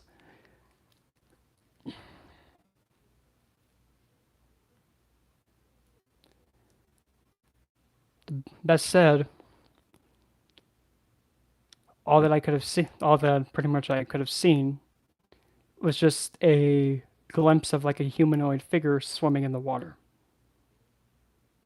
That actually looked like any other regular person, but it was so quick I couldn't really make it out any more deeper than that.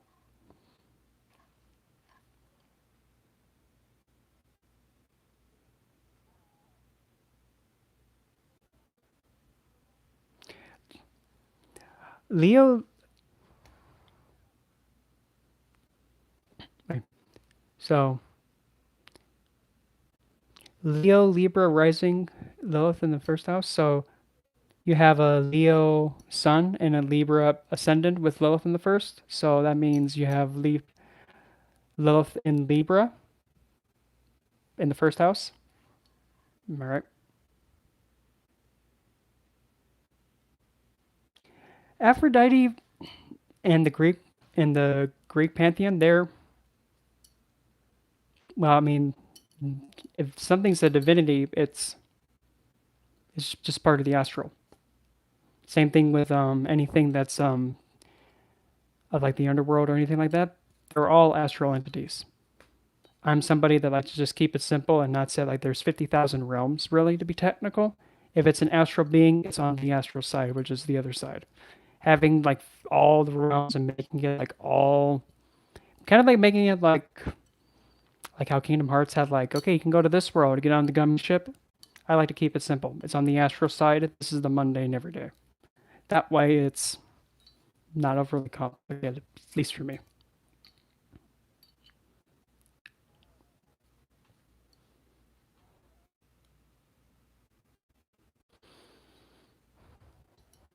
You would probably, essentially, you could look at, for Lilith, you could start gentle with Aphrodite as one. Another one would be,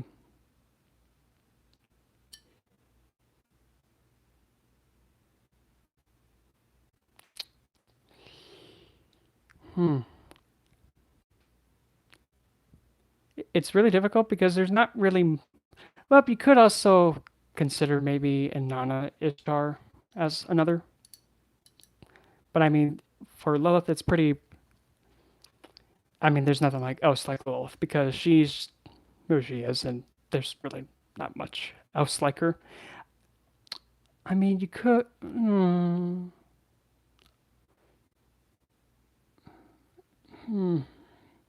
It's really hard to say. It's like graduating to get more in tune with her because there's nothing really else like her that I can think of off the top of my head. I mean, let's see here.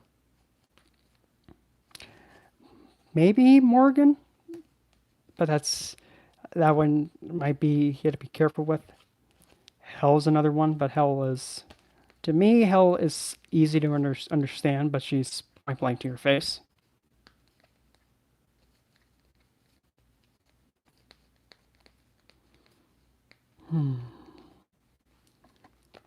It's hard to say because love is her own unique energy, and there's really nothing like her.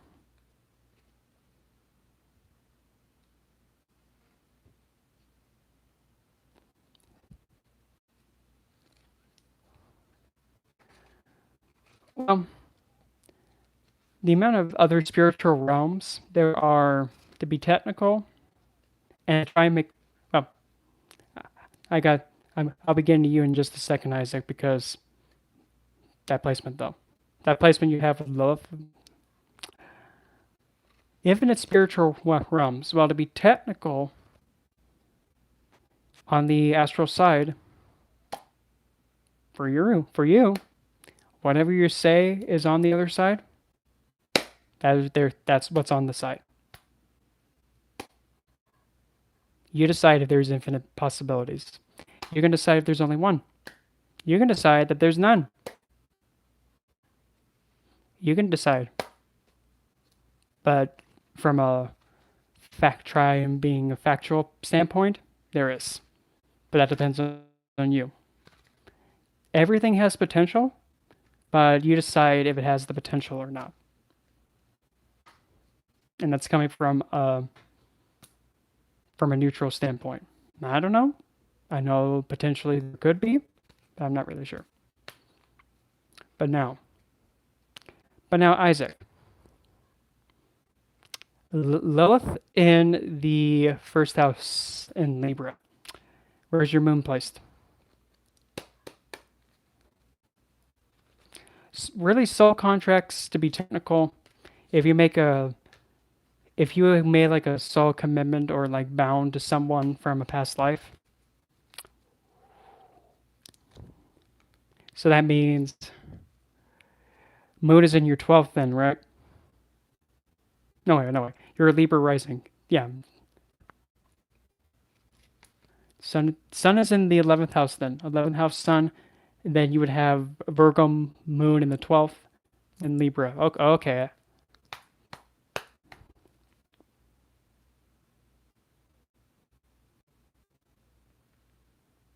Where's your Venus placed? If you know.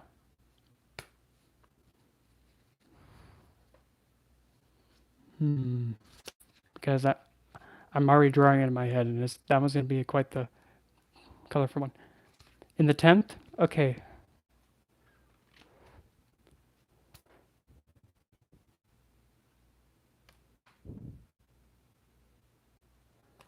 So,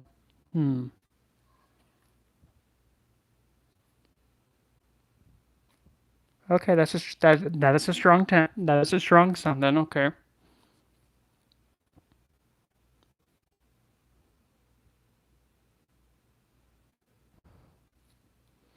And I'm actually using the equal house system, so that way it's all 30 degrees across the board. There's nothing wonky. So, you know where your Venus is placed? Because once I know where your Venus is placed, I can actually see how Venus is actually affecting Lilith. But also, Moon also influences Lilith. But since Moon is in the 12th, right behind Lilith, that's already gonna make a pretty picture. I said pretty. It's in 10.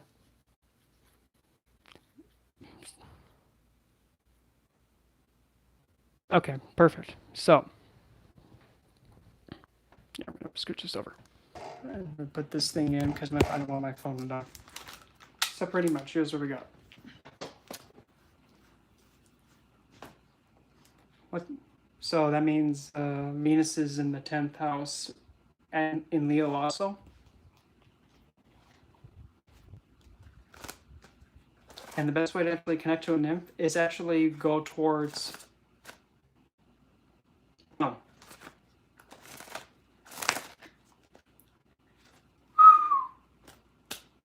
Dang. My sweet Lord Lanta. That's a lot of energy, and you must have quite the good reputation. You mustn't be known for a lot then. That is a potent sun, Mars, and Lilith. Wow. But as for the nymph question, pretty much whenever you want to connect to an elemental, surround yourself with that element a lot more. I would, but I don't want to be cut off. Well, let's have. So Sun, Mars, Venus in the 10th. Whee! Okay, so Lilith in the first house in Libra with all of that. So essentially having Lilith in the first house automatically by default. She knows she knows how to exert herself. Because the physical body, actually, Lilith being in the physical body, oh, look at that. I have no limitations. I can do what I want. I can go where I want to and anything. I can actually experience this 3D world. That's what divinity wants and the other side wants. So that with that in mind, the physical body actually pretty much becomes imbued with Lilith's energy. And how does that work? Simple. You exist. You just exist. And now people flock to you for no reason. They don't even know why they're doing this. Why am I leaning towards you, dude? I don't know why I'm doing it. I can't stop going towards you. What is this madness? I know, right? Why are you leaning in on me, dude? People are drawn to you like a fly to a black light. And they're just like, what's going on? I don't get this. Why am I being pulled on? Well, that's just a natural thing that Lilith does. She naturally pulls people towards her and seduces them by existing. But Lilith is also seen as the point of where there's the unknown, how one seduces other people, and in this way, your physical body and your existence seduces people. Learning how to astral travel, I mean, it takes a lot. For me, it took a while, a long while. And the best way that I actually went about it was actually writing out a long and detailed scene, reading it over and over and over again, and then actually like imagining it in my head and having it as a guide to make me go from this to that. At first, I couldn't visualize. Excuse me for heck. There's a pain in the tush. Is there another question that I saw?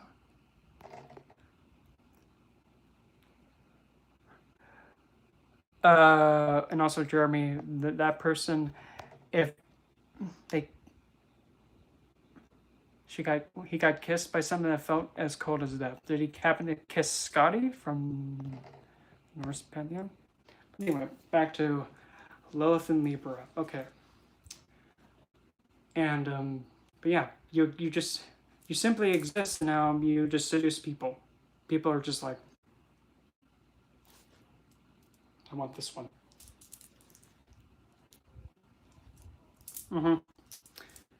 But at the same time, having people be drawn to you just by existing, they're actually easier to influence. And most of the time, they'll actually be more willing to do stuff for you.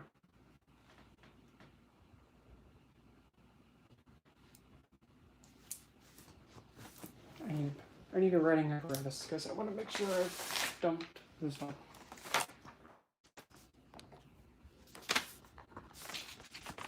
That's all.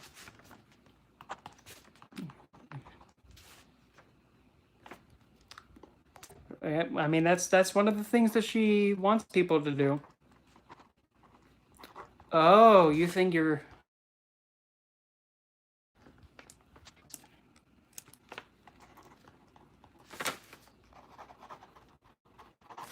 Okay, got that. Essentially, Lilith is one of those that goes, oh, you think you got it all, huh? I bet you do. No, you haven't dropped yet. You haven't convinced me. Nope, you don't even have to show me. I already know you're not dropped because you don't act like it. She's someone that kind of does help them drop.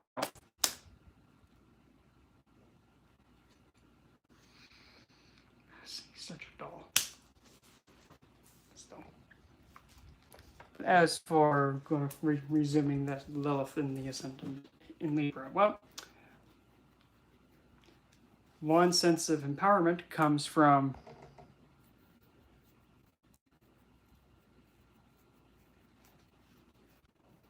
the heck. Well then, Jeremy, that's when you just say, stop fantasizing about me. Nope. Stop telling me that stuff. Nope. Stop fangirling me with it. And there's another thing too that people tend to do if you have love in the Ascendant, by the way, while I'm thinking about it. People tend to fandom over you. I do not. And I cannot.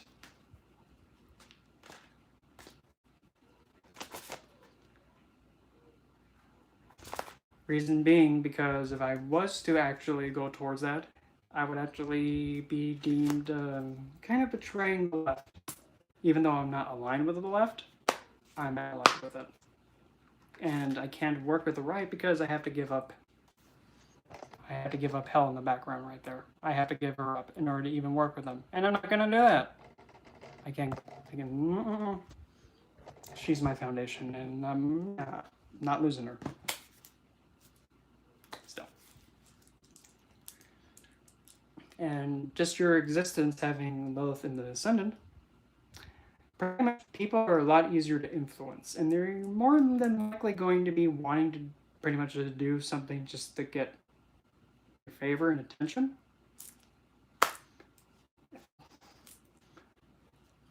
I mean, I have Lilith in the first, alongside Saturn, a retrograde Saturn and Moon. I can work with angels because here's the reasons why. And number one, in order to work with the angelic, you have to abide by their strict guidelines. Meaning, whatever their supreme authoritative figure says, Yahweh, no matter what it is, you must abide by it. You must. If there was something that says you have to stand on your head for an hour and spin on your head every day, you have to do it. And you can't defy it because Yahweh said so. That's being on the angelic. You must abide by what he says. It doesn't matter what it is. You must abide. If you don't, you're not following his order, which you can't do. That's just how it is. And you can't have any other entities to work alongside. You can go towards saints, the angelic, but nobody else. As for me, my foundation is hell back there. She stopped me from suicide and has been my foundation since 2017.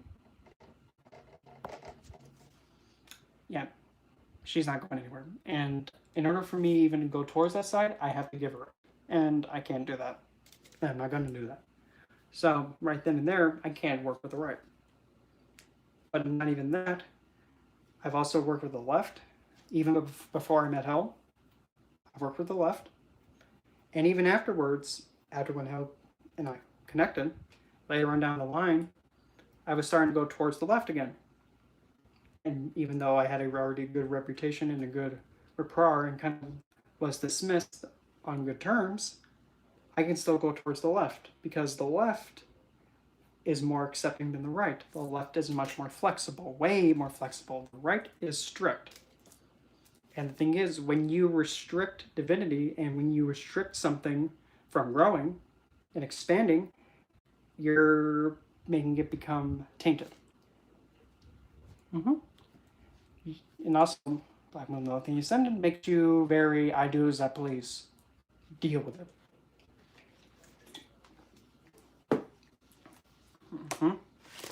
I do as I please, but still. And to be honest, I've already kind of have a good standing with the left anyway. And I mean, I've invested with Dantalion. Technically, you could include Lilith. I've also worked alongside King Paimon, Duke Andres, no wait, Augurus, Marquis Andres, funny enough. Yeah, Marquis Andres. If you don't know who Andres is, let's just say if you make the wrong move, you probably may be getting hit with a lot of dread. But once you know Andres, he's a doll. He is. Just don't make the wrong.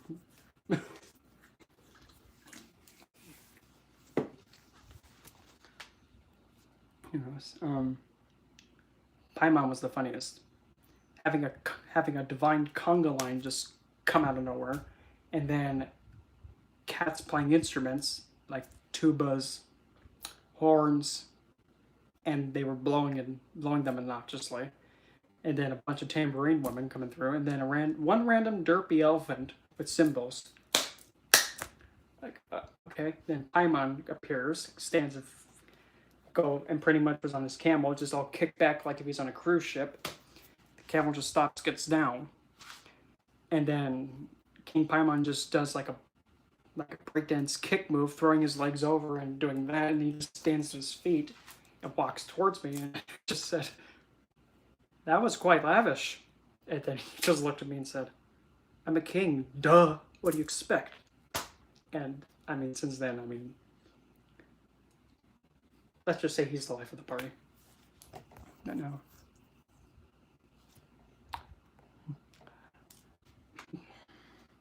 But I hate to break it that way. If those people that are practicing the left, but they're working with archangels, that's not, because what they're doing, they're using the right to detain and restrict the divines on the left. Whenever you bring in an archangel and a left-handed divine, which is a demon, whenever you bring them in to repress a left, you're using right-handed means to force the left to do your bidding, which is a big no-no. And for me, that's, in my standing, that's kind of rude. Why couldn't you just go towards, like here? Whenever I go towards Dantalion, I have certain things that I use to help me connect. Let's see if I can find another one. There's one, there's two. I had one more bracelet somewhere. But anyway, whenever I connect to Dantalion, I wear this thing, which is actually amethyst, jade, amethyst sodalite, and green jade. I wear this, which is jade, green tiger's eye, jade again, amazonite, and green aventurine, and the other one. I wear that and that. I hold on to this as a focus point, just like this. And then I also use,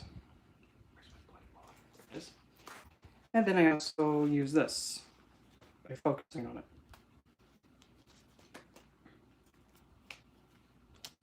And yes, I drew that. And yes, the coloring is coincidentally like the Joker's for a reason. Yeah. That's all I use if I go towards Dantalion.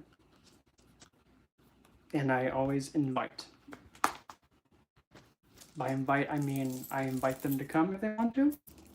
If whoever I'm going towards, I invite them. If they don't want to come, okay, that's fine. They don't have to come. They don't even have to listen to me. They don't have to. They can do what they like. But if they want to visit and, you know, listen to my humane BS thing that I'm going through, they can. If they don't want it, then that's just perfectly fine. They're their own awareness. They can come and go as they like. All that I'm doing is saying I would like some help. If they would like to help, they can. If they don't want to, okay, well then I'll just have to figure it out with either someone else or on my own. I don't need someone on the right side to force them to do anything. Why am I going to do that? I can't do that. Why am I going to go grab somebody to force somebody else to do something that I need? That's not nice. That's kind of inconsiderate.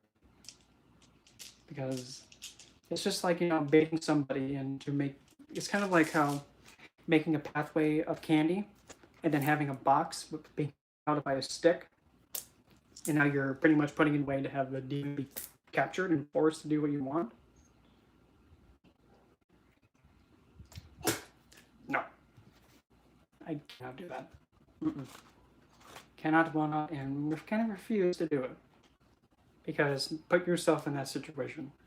Say if you were a divine entity or a spirit, and somebody lured you in and then trapped you and then said, now you're going to do this. Wouldn't you kind of feel like, well, once you know you have this thing begun, you're probably not going to be sleeping for a few months because you're going to have nightmares for the next few months. I think the same thing. Somebody was trying to, you know, bring me to their place and trap me and force me to do whatever they deem fit without my consent and without my opinion how I feel. Of course I'm going to be resentful and kind of wishing an anvil will fall on their head. It's the same thing. Just treat them how you would want to be treated. But the thing is with the left, though,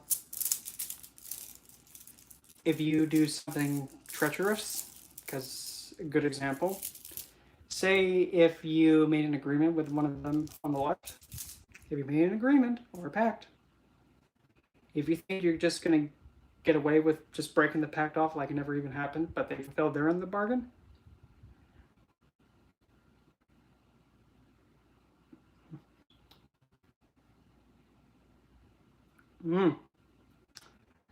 So if you're one of those ones, then do you get like let me put it this way: are you one of those ones that's like, oh boy, he's really chasing after that one? Nothing wrong with that. I mean, usually that's how incubuses are, by the way. They see something, like, oh, another. Well, kind of inspired by King Asmodeus when he wanted Sarah. Come here, Sarah. No, no, no, no, no, no. I just killed number 6. Want him to be number 7? I love King Asmodeus. I just love King Asmodeus so much. Honestly, I do. Because, I mean, when I see King Asmodeus in his depiction, I have to get it, I'm sorry.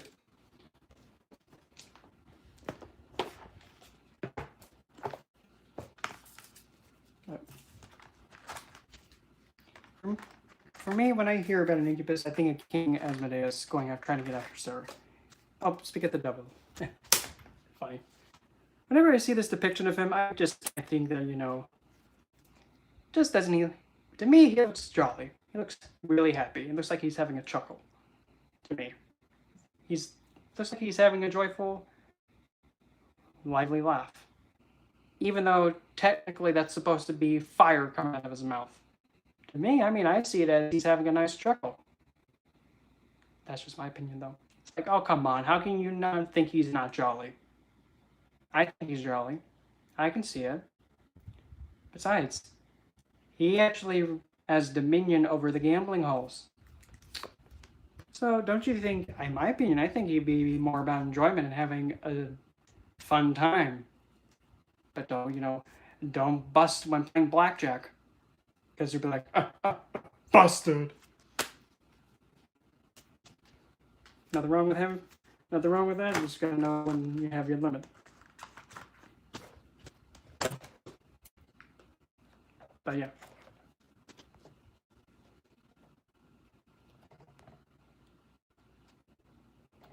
But most definitely when you're working with the left-handed, if you're working towards any of the divines on the left, I call them divines because originally they were, before some he who fought demonized them, which is like, okay, so you give them another title, but they're still divine.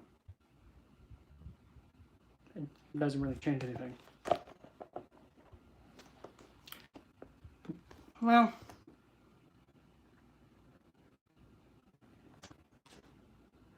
for me, the best way to put that is actually to kind of make kind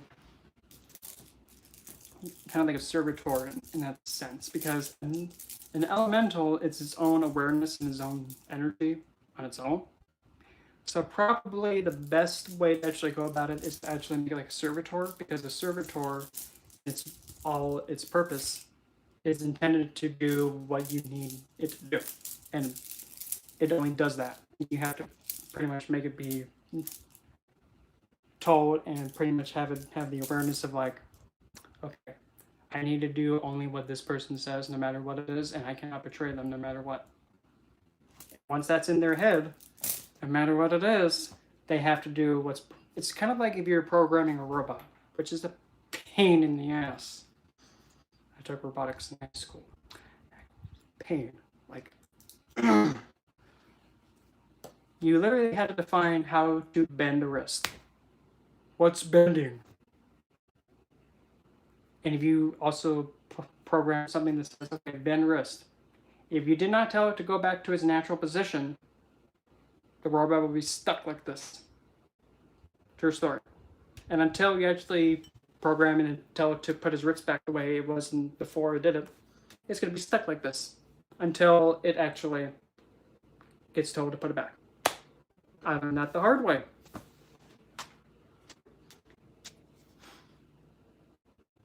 Yes. Don't don't get started on that. Okay. And if you actually make the loop off by just a tiny little bit, off by a smidge,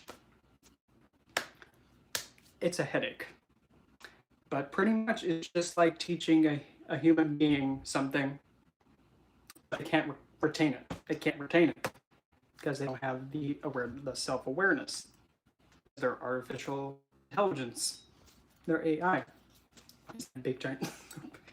It's just a big pain in the tush for robotics. So I would actually look up how to do a full thing about a servitor, go through that, and actually then make a servitor in the likeness of a nymph then. That way you have your nymph and you can program it however you deem fit and actually make that servitor a lifelong one. That way it's a lot easier than trying to woozy woo an elemental because that might be unpredictable. And since it has own awareness, you can accidentally just step on an insect and it might get agitated. While the servitor just accidentally step on a bug, it'll be like, what do you want me to do? Pretty much that's how it's going to be going. Essentially. It's much more simpler that way than going out, surrounding yourself with earth-related things and hoping, you can actually kind of rosy woo one. That one might be a bit difficult.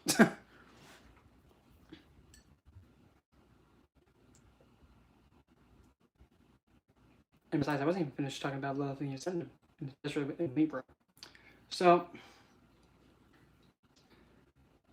one's empowerment, that's where you can see, based on Lilith's placement, in the Ascendant, one sense of empowerment comes from the self. So when you put Lilith in the first house of the self, one's self-empowerment comes from the self. So she's thinking, duh? Obviously my empowerment is within myself. What are you, stupid? Come on. Of course I know my empowerment is within myself and only myself. Where else would it be? Because number one, she's all about empowerment of the self first. Everything else is extra. If she's empowered, she's good. But also events that have caused trauma or anything that has been, like, say, you've gone through a traumatic event or experienced something that's kind of damaged you, something that's a bit difficult to face sometimes, most of the time, at least for me. Some of those incidents are actually self-inflicted. By self-inflicted, meaning that a choice was made by the self to actually go towards something with potential risk. I say potential because that may be what happens, but still, nonetheless, though. But now Libra. In the sign of Libra, Lilith is not happy. Let's see here. I don't even know. I'll post in the comments after when this thing. Well, yeah, because that is a form of self-harm, self-inflicted harm. If that makes sense. You probably then would have to actually, down below there should be a text line, I hope, because I mean that'd be a better way. That way I can actually communicate it with you better, and that way I can just stay focused because I'm not being thrown all over the place. But yes, Kayla, when you're doing verbal self-hatred or swinging at yourself verbally, that's self-inflicted harm. It's kind of the same thing as doing this. That's self-inflicted harm. Verbal abuse, self-inflicted harm. It's still the self is being through trauma because it's an uncomfortable point.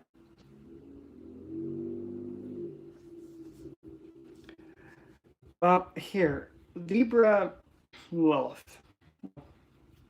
In the sign of Libra, Lilith is pissed off. That's the best way to put it. Because now Lilith is an entity that does what she likes. And when you tell Lilith, okay, Lilith, dear, you're gonna have to negotiate. Why do I have to negotiate? With who? No, I'm not negotiating with anybody. I'm doing what I want and what I like. No. You're gonna have to play fair. No, I'm doing me first. But you have to barter. No, if I want it, I'm getting it. So Lilith is not really fun being in Libra. But, however, in Libra, Lilith gets empowerment by taking people and negotiating with people to benefit her. That being said, Lilith can use people to empower herself. The Kraken's been unleashed again. I bet we've all seen enough hentai to see where this is going. Not the face. No. So, in this placement, a Lilith Libra is a master manipulator. They know how to manipulate someone so simple. And it's very dangerous. You would then actually also you would actually use the true Lilith right there. And Lilith actually owns the sign of Scorpio. Actually, Cobra is the sign of Scorpio too. So mean Lilith is, in case if you can't find the true one, you can use that one by default. But I like to use true, to be honest. Because Lilith in Scorpio is this. Black Moon Lilith in Scorpio, essentially one finds empowerment by the unknown. Now, it's not wrong. There's nothing wrong with saying, this thing has been giving me a headache. It's a pain in the tush. I mean, heck, for me, my whole existence so far has been A-okay, except the love department has been a big headache. So, Lilith in Scorpio is like this. One finds empowerment in the dark, in the unknown. One seduces others by occult means.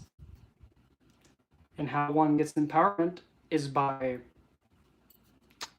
pretty much transforming, is taking and having transformation happen from one thing to another. But here's the thing. How close is Chiron to Lilith?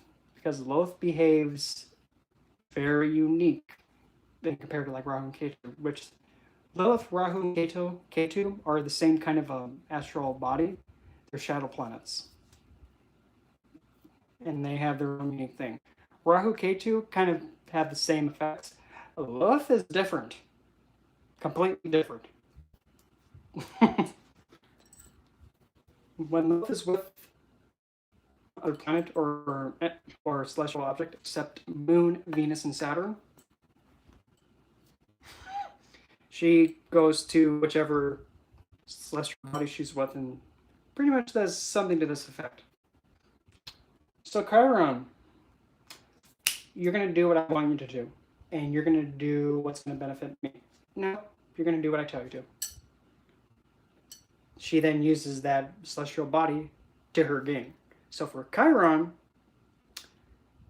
even though something in part of your life is wounded, it's also where is also essentially where you need to have the most healing be done. Essentially, now having Lilith there with Chiron, she's actually telling him, listen, dude, why are you going to shoot yourself, dude? No. You're going to take care of yourself now. And my empowerment is going to come by healing this damn wound and getting over it. And stop hitting yourself. Because that's not empowerment, dude. Why are you going to just be hurting yourself with the same crap over and over again? Stop hitting yourself, dude. That's not real empowerment. That's how she's going towards. It's probably, I mean, sometimes my connection gets a little wonky. I can't really tell. Sometimes, but maybe if I do something like this, hold on. Maybe this might help. Now, Path of Fortune, I have no idea. I haven't really looked into that. But also a Lilith in the first house in Scorpio. Since it's still the first house, she's in a sign where she's already comfortable with and she is familiar with. She's like, okay, Scorpio, huh? All right. And also, since it's in the first and it's Scorpio, one can most definitely be alluring in suggestive ways. Yes, I'm talking about, may have stop yelling. Kind of may have an affiliation with, suggestive clothing, exotic clothing. Nothing wrong with it. I'm guilty of it. And actually may use that as a means to influence someone. Nothing wrong with it. If you got on it. But also at the same time too, since Lilith and Scorpio kind of going hand in hand, what's another quality of Scorpio? Vengeance. How does one get vengeance? By building, well, in the first house, one gets their act of vengeance by building themselves up higher to turn around and say, oh, what happened? Look how low you are and look how close you are to my feet. Would you mind kissing them while you're down there? No, I'm your superior. Kiss my foot. They build themselves up to just turn around and then just knock someone back down that was knocking them down. That's how a first house gets vengeance. But Scorpio can be a little bit, it can kind of be like a sudden surprise. Your boss now is foot just out of nowhere. Because Scorpio is random. And also, Scorpio is also the occult and doing occult science tactics. One can use occult for vengeance. So if you want to, so this is actually a good place to actually have vengeance be done by cursing someone. Because Scorpio comes out of nowhere and it's the occult. One carries out acts of vengeance by using the unknown as a vehicle to strike with. And Lilith and Scorpio too, funny enough, can have to make somebody be a really talented assassin. Scorpio's assassination. Lilith is the unknown and the dark where you can't see, you have no idea what's going to happen. And she comes out of nowhere and goes, what happened with Adam? There's Claudia. Not the Adam that's in the chat, but just like how, like, biblical Adam, when Adam went off on his own and left Eve behind. You have Pluto ascendant too with Lilith? Oh my Lord Lanta, wow. Oh my, woo! How close is it to Lilith? How close is that Pluto to Lilith? How close is it?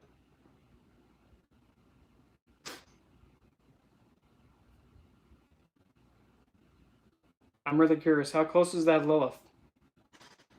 How close is that Lilith to that Pluto? I'm really intrigued by this. By 2 degrees?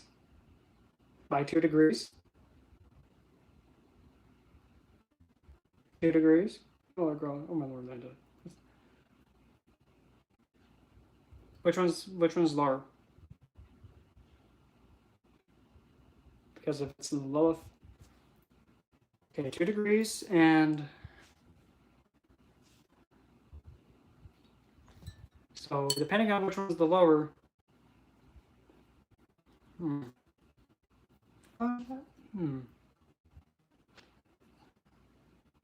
Probably made this last bit about which one's lower may not apply because you can't really control both. So pretty much, essentially, Pluto is getting told by Lilith, hey, little one, why don't we do something fun, and why don't we transform something and really make something big happen? Because Pluto is a little shithead. Meaning, what he likes to do is to pretty much what he likes to do is be just like anybody else he's conjunct with. That being said, Pluto thinks he can be like Lilith. So what does Pluto do? He then embodies as Lilith, but to an extreme. So Pluto starts acting as Lilith does. And how does Lilith act? The unknown, empowered, alluring, seduceful, vengeful. And Pluto overkills that significance. So how does somebody get vengeance? Not only do they really boost themselves up to turn around and then put someone down that was putting them down, they really catapult themselves up to the highest that they can get to, and then turn around and say, oh, look at you down there, aw, scum. And like really just knock them down afterwards. But hopefully nobody makes you mad, because most definitely it sucks to be them. And they learn pretty quick. I learned my lesson not to do that again. 6 top. So that's a perfect, okay. Yeah, that would,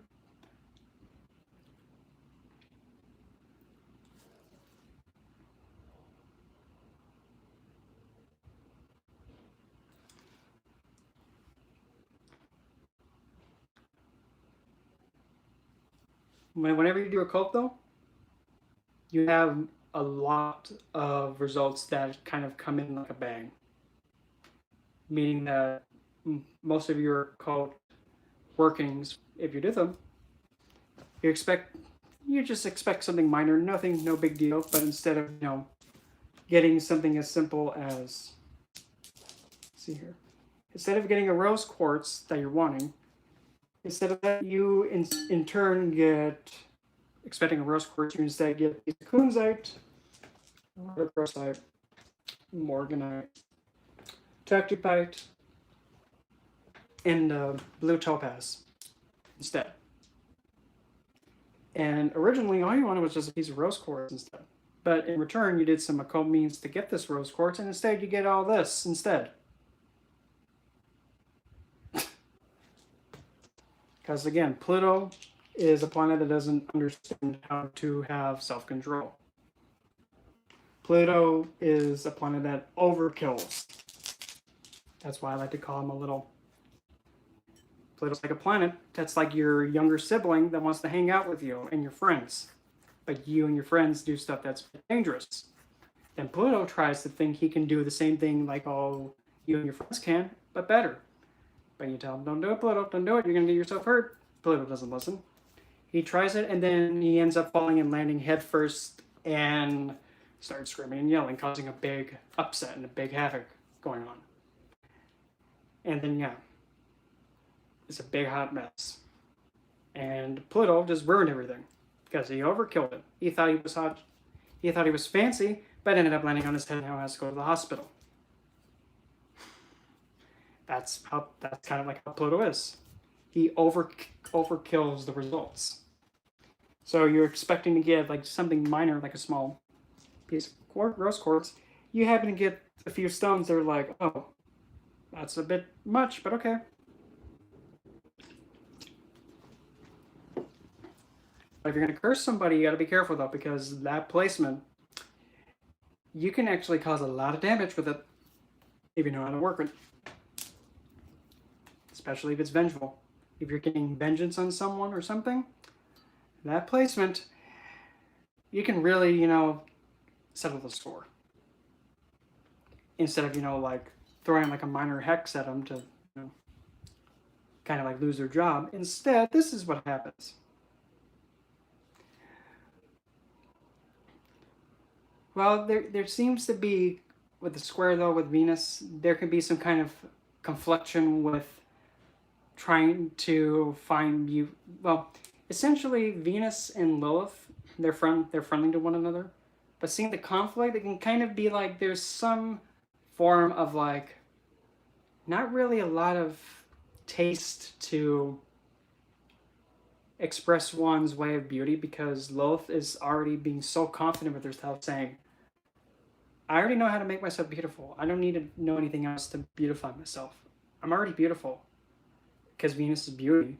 Kind of having that hard aspect with Lilith, it does imply that I don't need to know anything more about making myself beautiful because, I'm Lilith. I'm fine the way I am. I don't need to beautify or create anything else because I got me. That's it. That's me. I don't need nothing else. If I want to love her, okay, whatever. But I'm doing it because, just in the mood. But also, here's another thing. Lilith is not narcissistic. She's not. People have told me, isn't Lilith like a narcissist? No.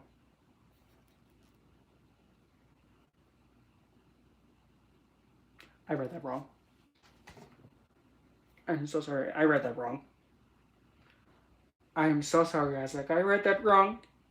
I'm thinking, good Lord Lantahan. Sweet Lord Lanta. Wow. But I'm going to stop there because that's just horrible. God, I'm so embarrassed. At first I was going to say... God.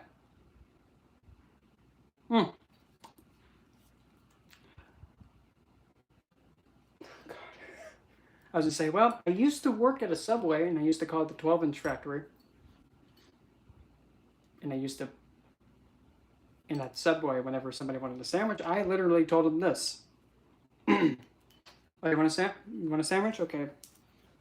Wash my hands, got the gloves on. Then just walked to like where all the bread was, like, and like, okay. So how many inches you want, 6 or 12? And I just kept a straight face. Like I say it every day. Want 6 or 12 inches? And they were just looking at me all. 6 or 12 inches, how many you want? You want you 6 or you want 12 inches? Make your choice, so I'm going to choose for you. Straight face. Didn't even bust up laughing. 6 or 12 inches. How many you want? And they just couldn't stop laughing. Seriously. And every time, I never broke stride and it didn't break. Like, my expression didn't change. And everybody laughed at it. Like, 6 or 12. Oh, come on, you can handle. You only want 6? Oh, please, I can handle 12. Wimp. But yeah, that's how that joke went. Miss for dinner, by the way.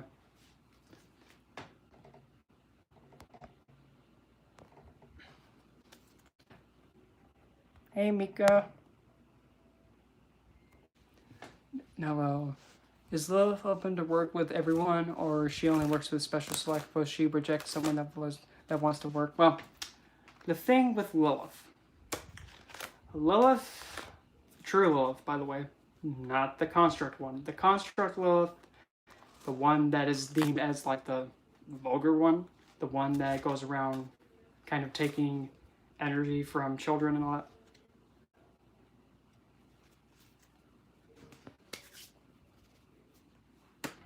You're never going to see me do that again. That was like the most flamboyant thing I've ever done in my life.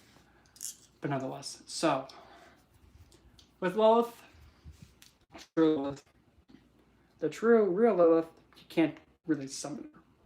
Because when you're calling out and inviting an entity to come towards you, you're kind of telling it what to do.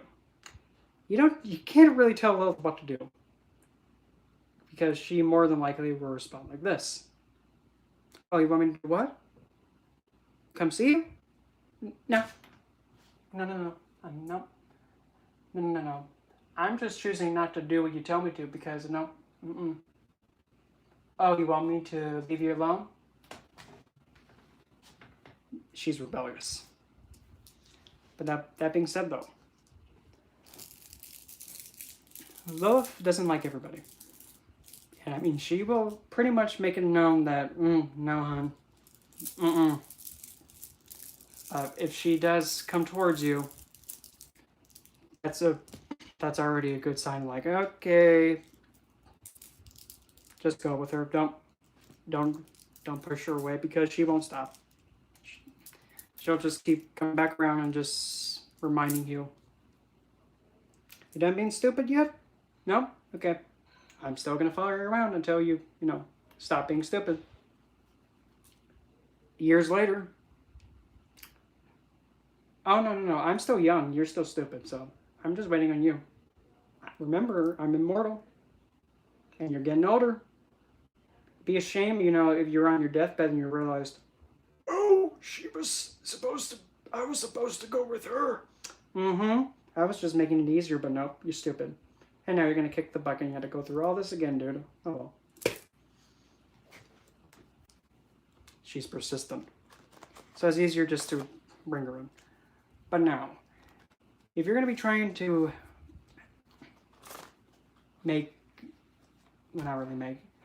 to improve the chances of her coming towards you is more successful, you have to pretty much go towards her in a way that's not really the normal.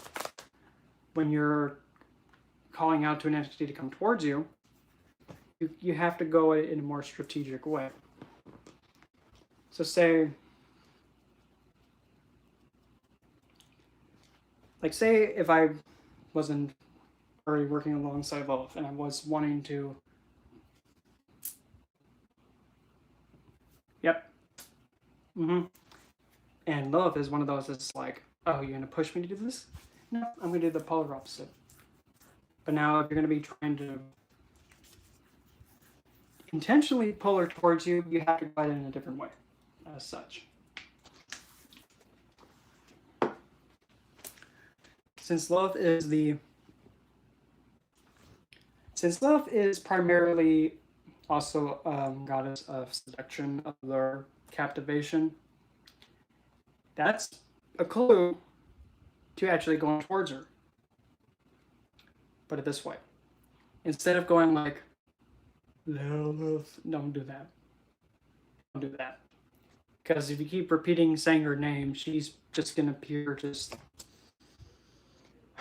I'm going to fix this broken record, please. It's stuck on my name. It won't stop.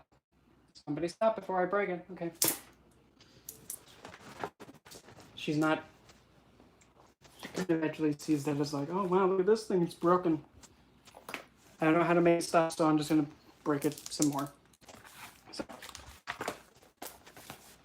So if you're going to be saying something to more than likely bring Lilith towards you, you would actually put it out in something like this. That I'm using. Because if you haven't worked with her, don't have a reputation with her already, calling her dear might make her go, I don't even don't call me that. She might respond that way. But after having some time, like I have, I'm just gonna write out an idea and actually read it off to the extent of like how I go about it.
Okay, as an example.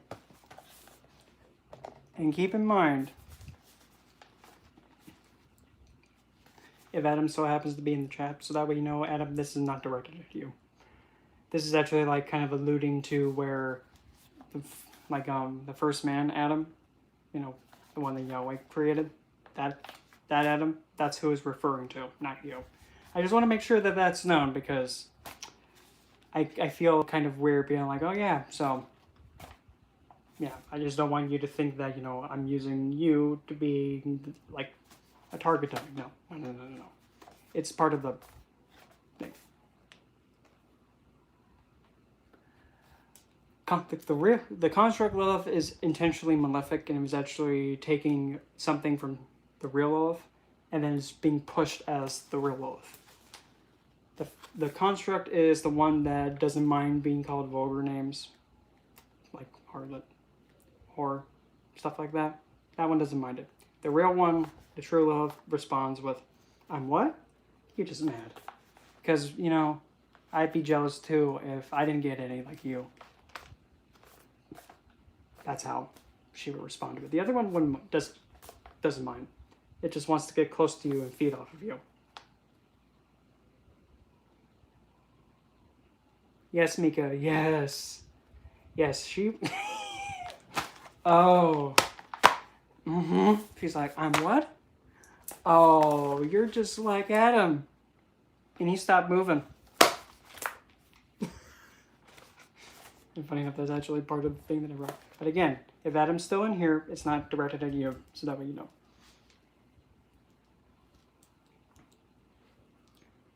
It's not pretending because it's actually a man-made, it's like a man-made servitor made by the Abrahamic people to push as her, but it's not. It's like a false Lilith. Yes.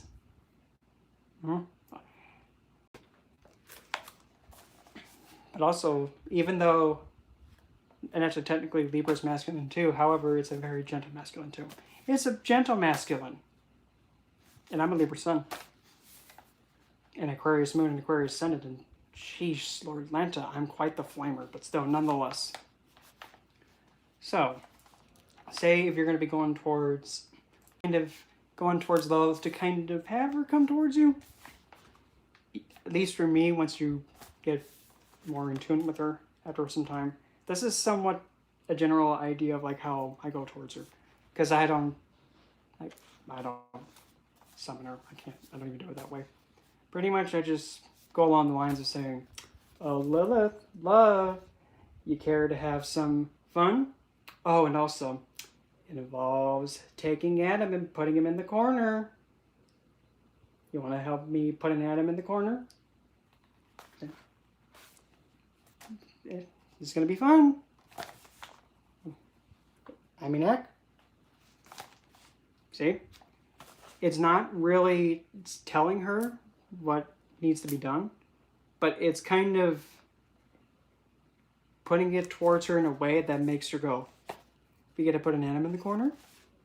Because to her, an Adam is somebody who violated her and kind of had to rely on somebody else to get their wishes granted because she said no. So to her, she's like, you need that to, to force me to help you grip that? Really? Wow. You have your own hands, you can't use them? Oh, whoa, is Adam. Nope, still not doing it. Still. When you're going towards, like, interacting with her in a way that actually kind of makes her be like, oh, what are we doing? Adam in the corner? Tell me more. What's the stitch? See, now she's coming towards you, actually interested. Because she now wants to figure out how we're going to put this Adam in the corner. And that's the little, I wouldn't say hack, because it's not really hacking, but that's the way to kind of help, kind of bring you in her direct, like have her come towards you, essentially. It's just how you put it out to her. But if you put it out to her, she's like, nah, not feeling it. Well, I'm more, I guess, I'll have to look at my chart just to see for real, but I mean, the best way to describe my chart is wet and windy. Fire and air. There's a lot of things we don't know, and there's a lot of things we know about Lilith. What she does and why, I got nothing.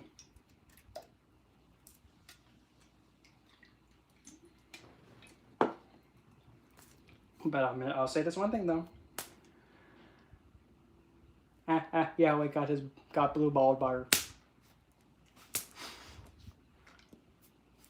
It's true though. He fangirled at her, and she was just all, Not feeling it, dude. Please be my queen. No. Please. Crap, how am I gonna get away from him? Tell you what. On one condition. Anything. Make me a beautiful place. The most beautiful you can make it. Just make me someplace beautiful. Then I'll be your queen. Okay. 7 days later. I made it. You did? Where is it? Over there. Deuces. And went right to Eden. And left him hanging. She tricked him to making Eden so that way she could get away from him.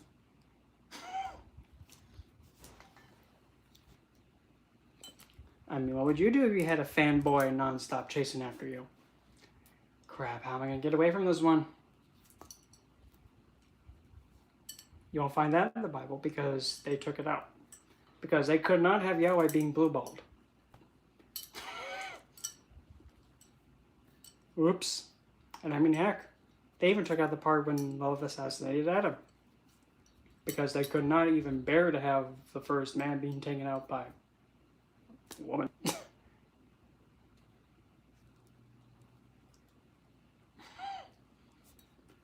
This is precisely why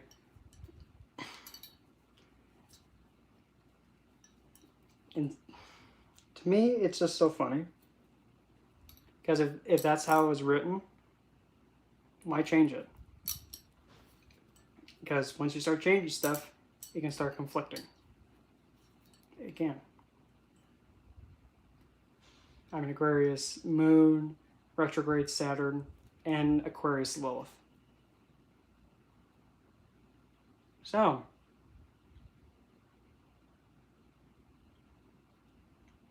fixed blowing, are you?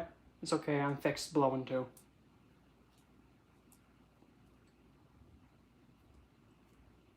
Enough Aquarius in here. Because Aquarius is by far the most chaotic sign. And that's what Capricorn do. Makes you very Saturnian. Not Uranian. Uranian? Yeah, Uranian. My Mars is in Cancer. Yeah, that's a terrifying sight. Mars in Cancer.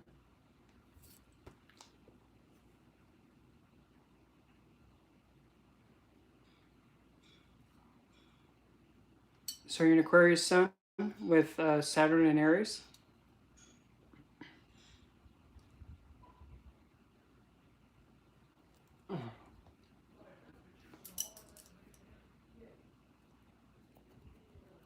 Okay. Is your Saturn retrograde?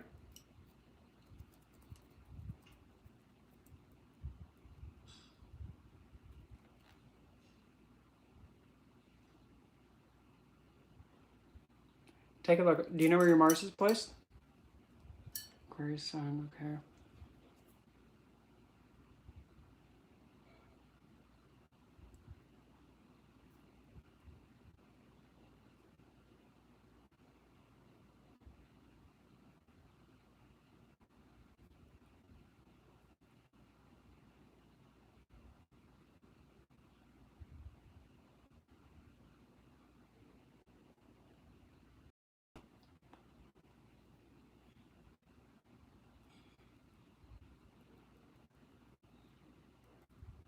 Well, Saturn in Taurus. It's actually really good financial. It's actually really good because Saturn restricts your fixed assets, meaning that if you have a home, once you get a home, in your sense of security, you'll be actually later on in life you'll be really secure. Well, Uranus and Aquarius, well, he co-rules that sign, so that one's kind of expected. Well, Saturn in Aries, he's pissed off because it's like you're taking an old man and you're telling him, "Oh, okay, old man, run." What? How am I gonna run? I have this. Here, let me get my shiny stick. How am I gonna run? Do you not see this kid? If I'm run, I'm gonna break my hip. Just run, old man. Okay, you're paying my medical bill if I fall. Oh! Essentially, that's a kind of a idea of that. But however, though, when it comes to effort, a Saturn in Aries gives out a strong effort. They try the hardest out of everybody. They're so devoted to putting up physical action. Meaning that if you want someone to really try and really put out their best effort, get yourself a Saturn in Aries. If they need to prove themselves, Saturn Aries is somebody who will go the extra mile to prove their authenticity, the best way to put it. If somebody doesn't believe what someone says that has a Saturn in Aries, they will figure out a way and not stop until they've actually proven it.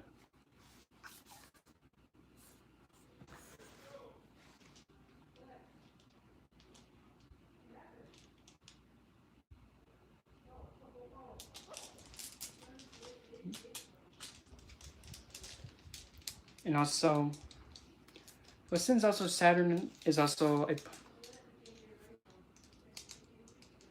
Now mix that with an Aquarius though.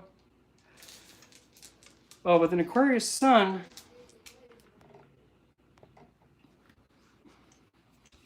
well, a Saturn Taurus, essentially your fixed assets are going to be secure.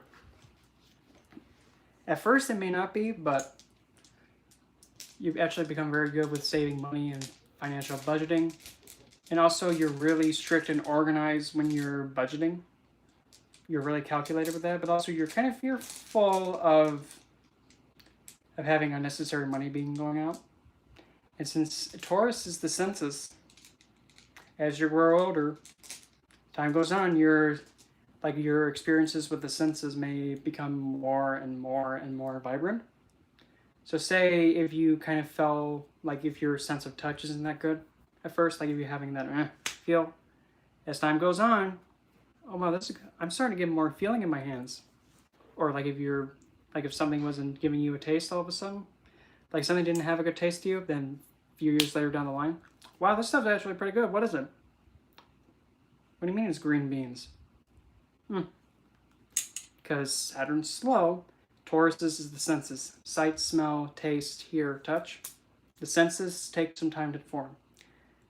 And actually, since Saturn and Taurus, as time goes on, if you actually practice singing, you can actually be a vocalist. You just had to put in the work and the effort for it. So now merging together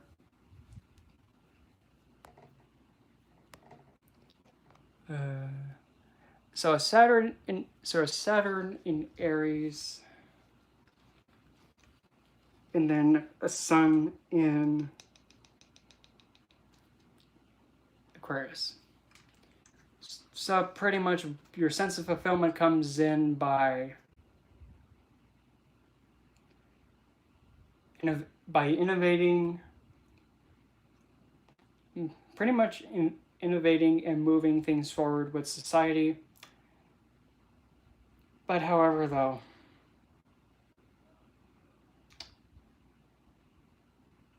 the way that you're putting it out and the way that you're pushing out the work ethic to obtain that, because Saturn is your work ethic and how you exert and how you stay focused on something. Sometimes when you're trying to have your sense of fulfillment come by being innovative, you may actually push out a lot of effort and might be more frustrated that things aren't progressing to the betterment of like everyone as a whole.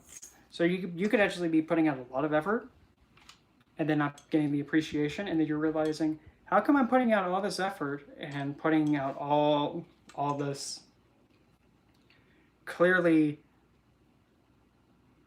fixed dedication to having something happen, and I'm not getting the recognition for it, and I'm trying to better everybody else, but how come I'm not getting recognized for it? Because Saturn gets frustrated with that. Nodes are Rahu and Ketu. Because the sun is only going to be fulfilled by doing the things of Aquarius, which is innovating, expansion of network, friends, and it's also wishes and fulfillments of desires. It's one of the karmic signs of giving. So the soul feels the most fulfilled by bestowing to mankind as a whole, and having Saturn in Aries, there's a lot of effort being put out. But the thing is, Saturn is not getting the appreciation that he needs, and the Sun may not get the appreciation he needs, which is going to piss off the Saturn a lot. Because the Saturn doesn't just serve to be a servant. Saturn is also a businessman. He likes to make deals, he likes to negotiate, he likes to mingle with people. But if he doesn't get his fair share, he's going to get pissed off. Because he's also a planet that's strict and is all about contracts, commitments as well. And karmic backlash, be it good or bad, good or bad. If something's being agreed upon, he expects his share too. Exactly. Strict. Very strict. And having expectations that are not only to be made and withheld, but they're also practical and just. And the thing is, that Saturn puts out a lot of effort for it. And when that Saturn doesn't get the rewards of its effort and it's part of the deal, it'll get pissed off pretty bad. And when you have Aries Saturn get mad, the way that they discipline others is very harsh and cruel. Very cruel. But that's the thing. If you don't give somebody their fair share, and if they put in a lot of effort, it doesn't matter. They can probably do something that'll cripple you pretty bad. But hey, the deal was made. If it's not withheld, then that's how it responds. Harsh backlash. That's just how it is. Probably the number one person that should be, smited. Saturn Aries is impulsive in putting out discipline, but however though, Saturn doesn't do it out of spite. He does it because it's, how do you put that? It's like just desserts of somebody's action is their karmic backlash. If they gave you the results of your effort and part of the deal, if they gave that to you, then it's fine. Then it's all fair and all is good. But if they're an oath breaker, which is a person that if somebody's an oath breaker, they need to avoid you like the plague. Because an oath breaker within Aries is not going to work. Because it's going to suck to be them. An oath breaker or somebody who breaks their promises needs to stay away from you because they are going to be playing with a TNT stick that's lit. And believe me, that's one person an oath breaker needs to stay away from because they will not survive long.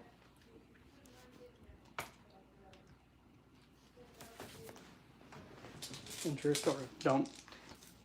If somebody has a Saturn in Aries, you better not break promises, especially if it's like a marriage. Don't have anybody who's a cheater around you because you actually might make them,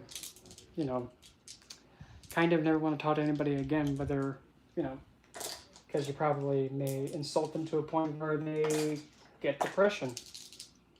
And that's just how sometimes somebody with that placement can be. It's a karmic backlash that's so impulsive and overkill that it's cruel. But it's not just because willy-nilly, but it's because of somebody's stupidity that you're hitting them upside the head with.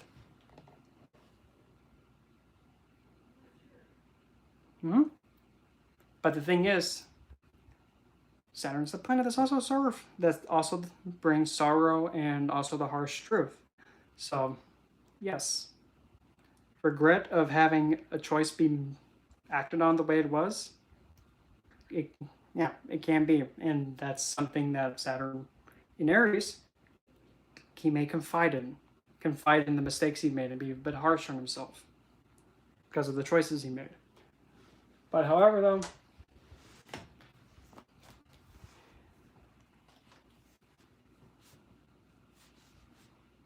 it's better to have Saturn in Aries than, say, Saturn in Leo.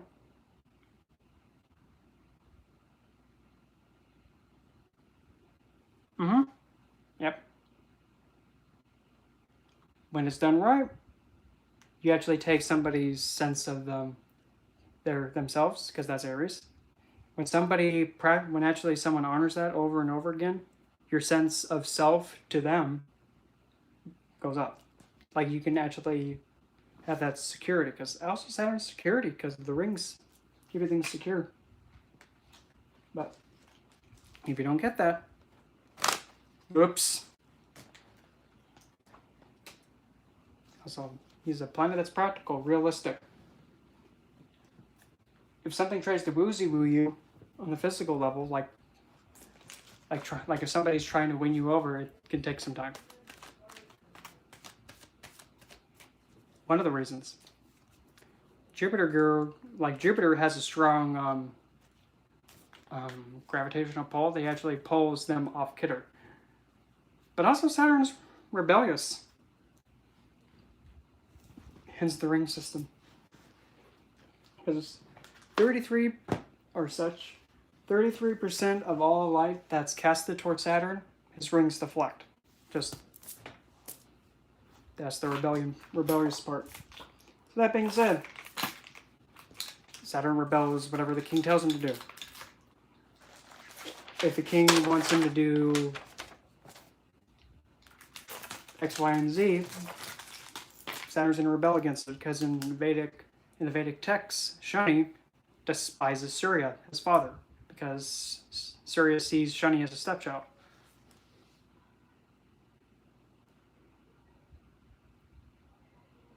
Mm-hmm. Yep. That's correct. Has a lot of sense of self-control when having experiences with the senses. Understand self-control with it. Not being too much, but not being too little, but having enough to be content with.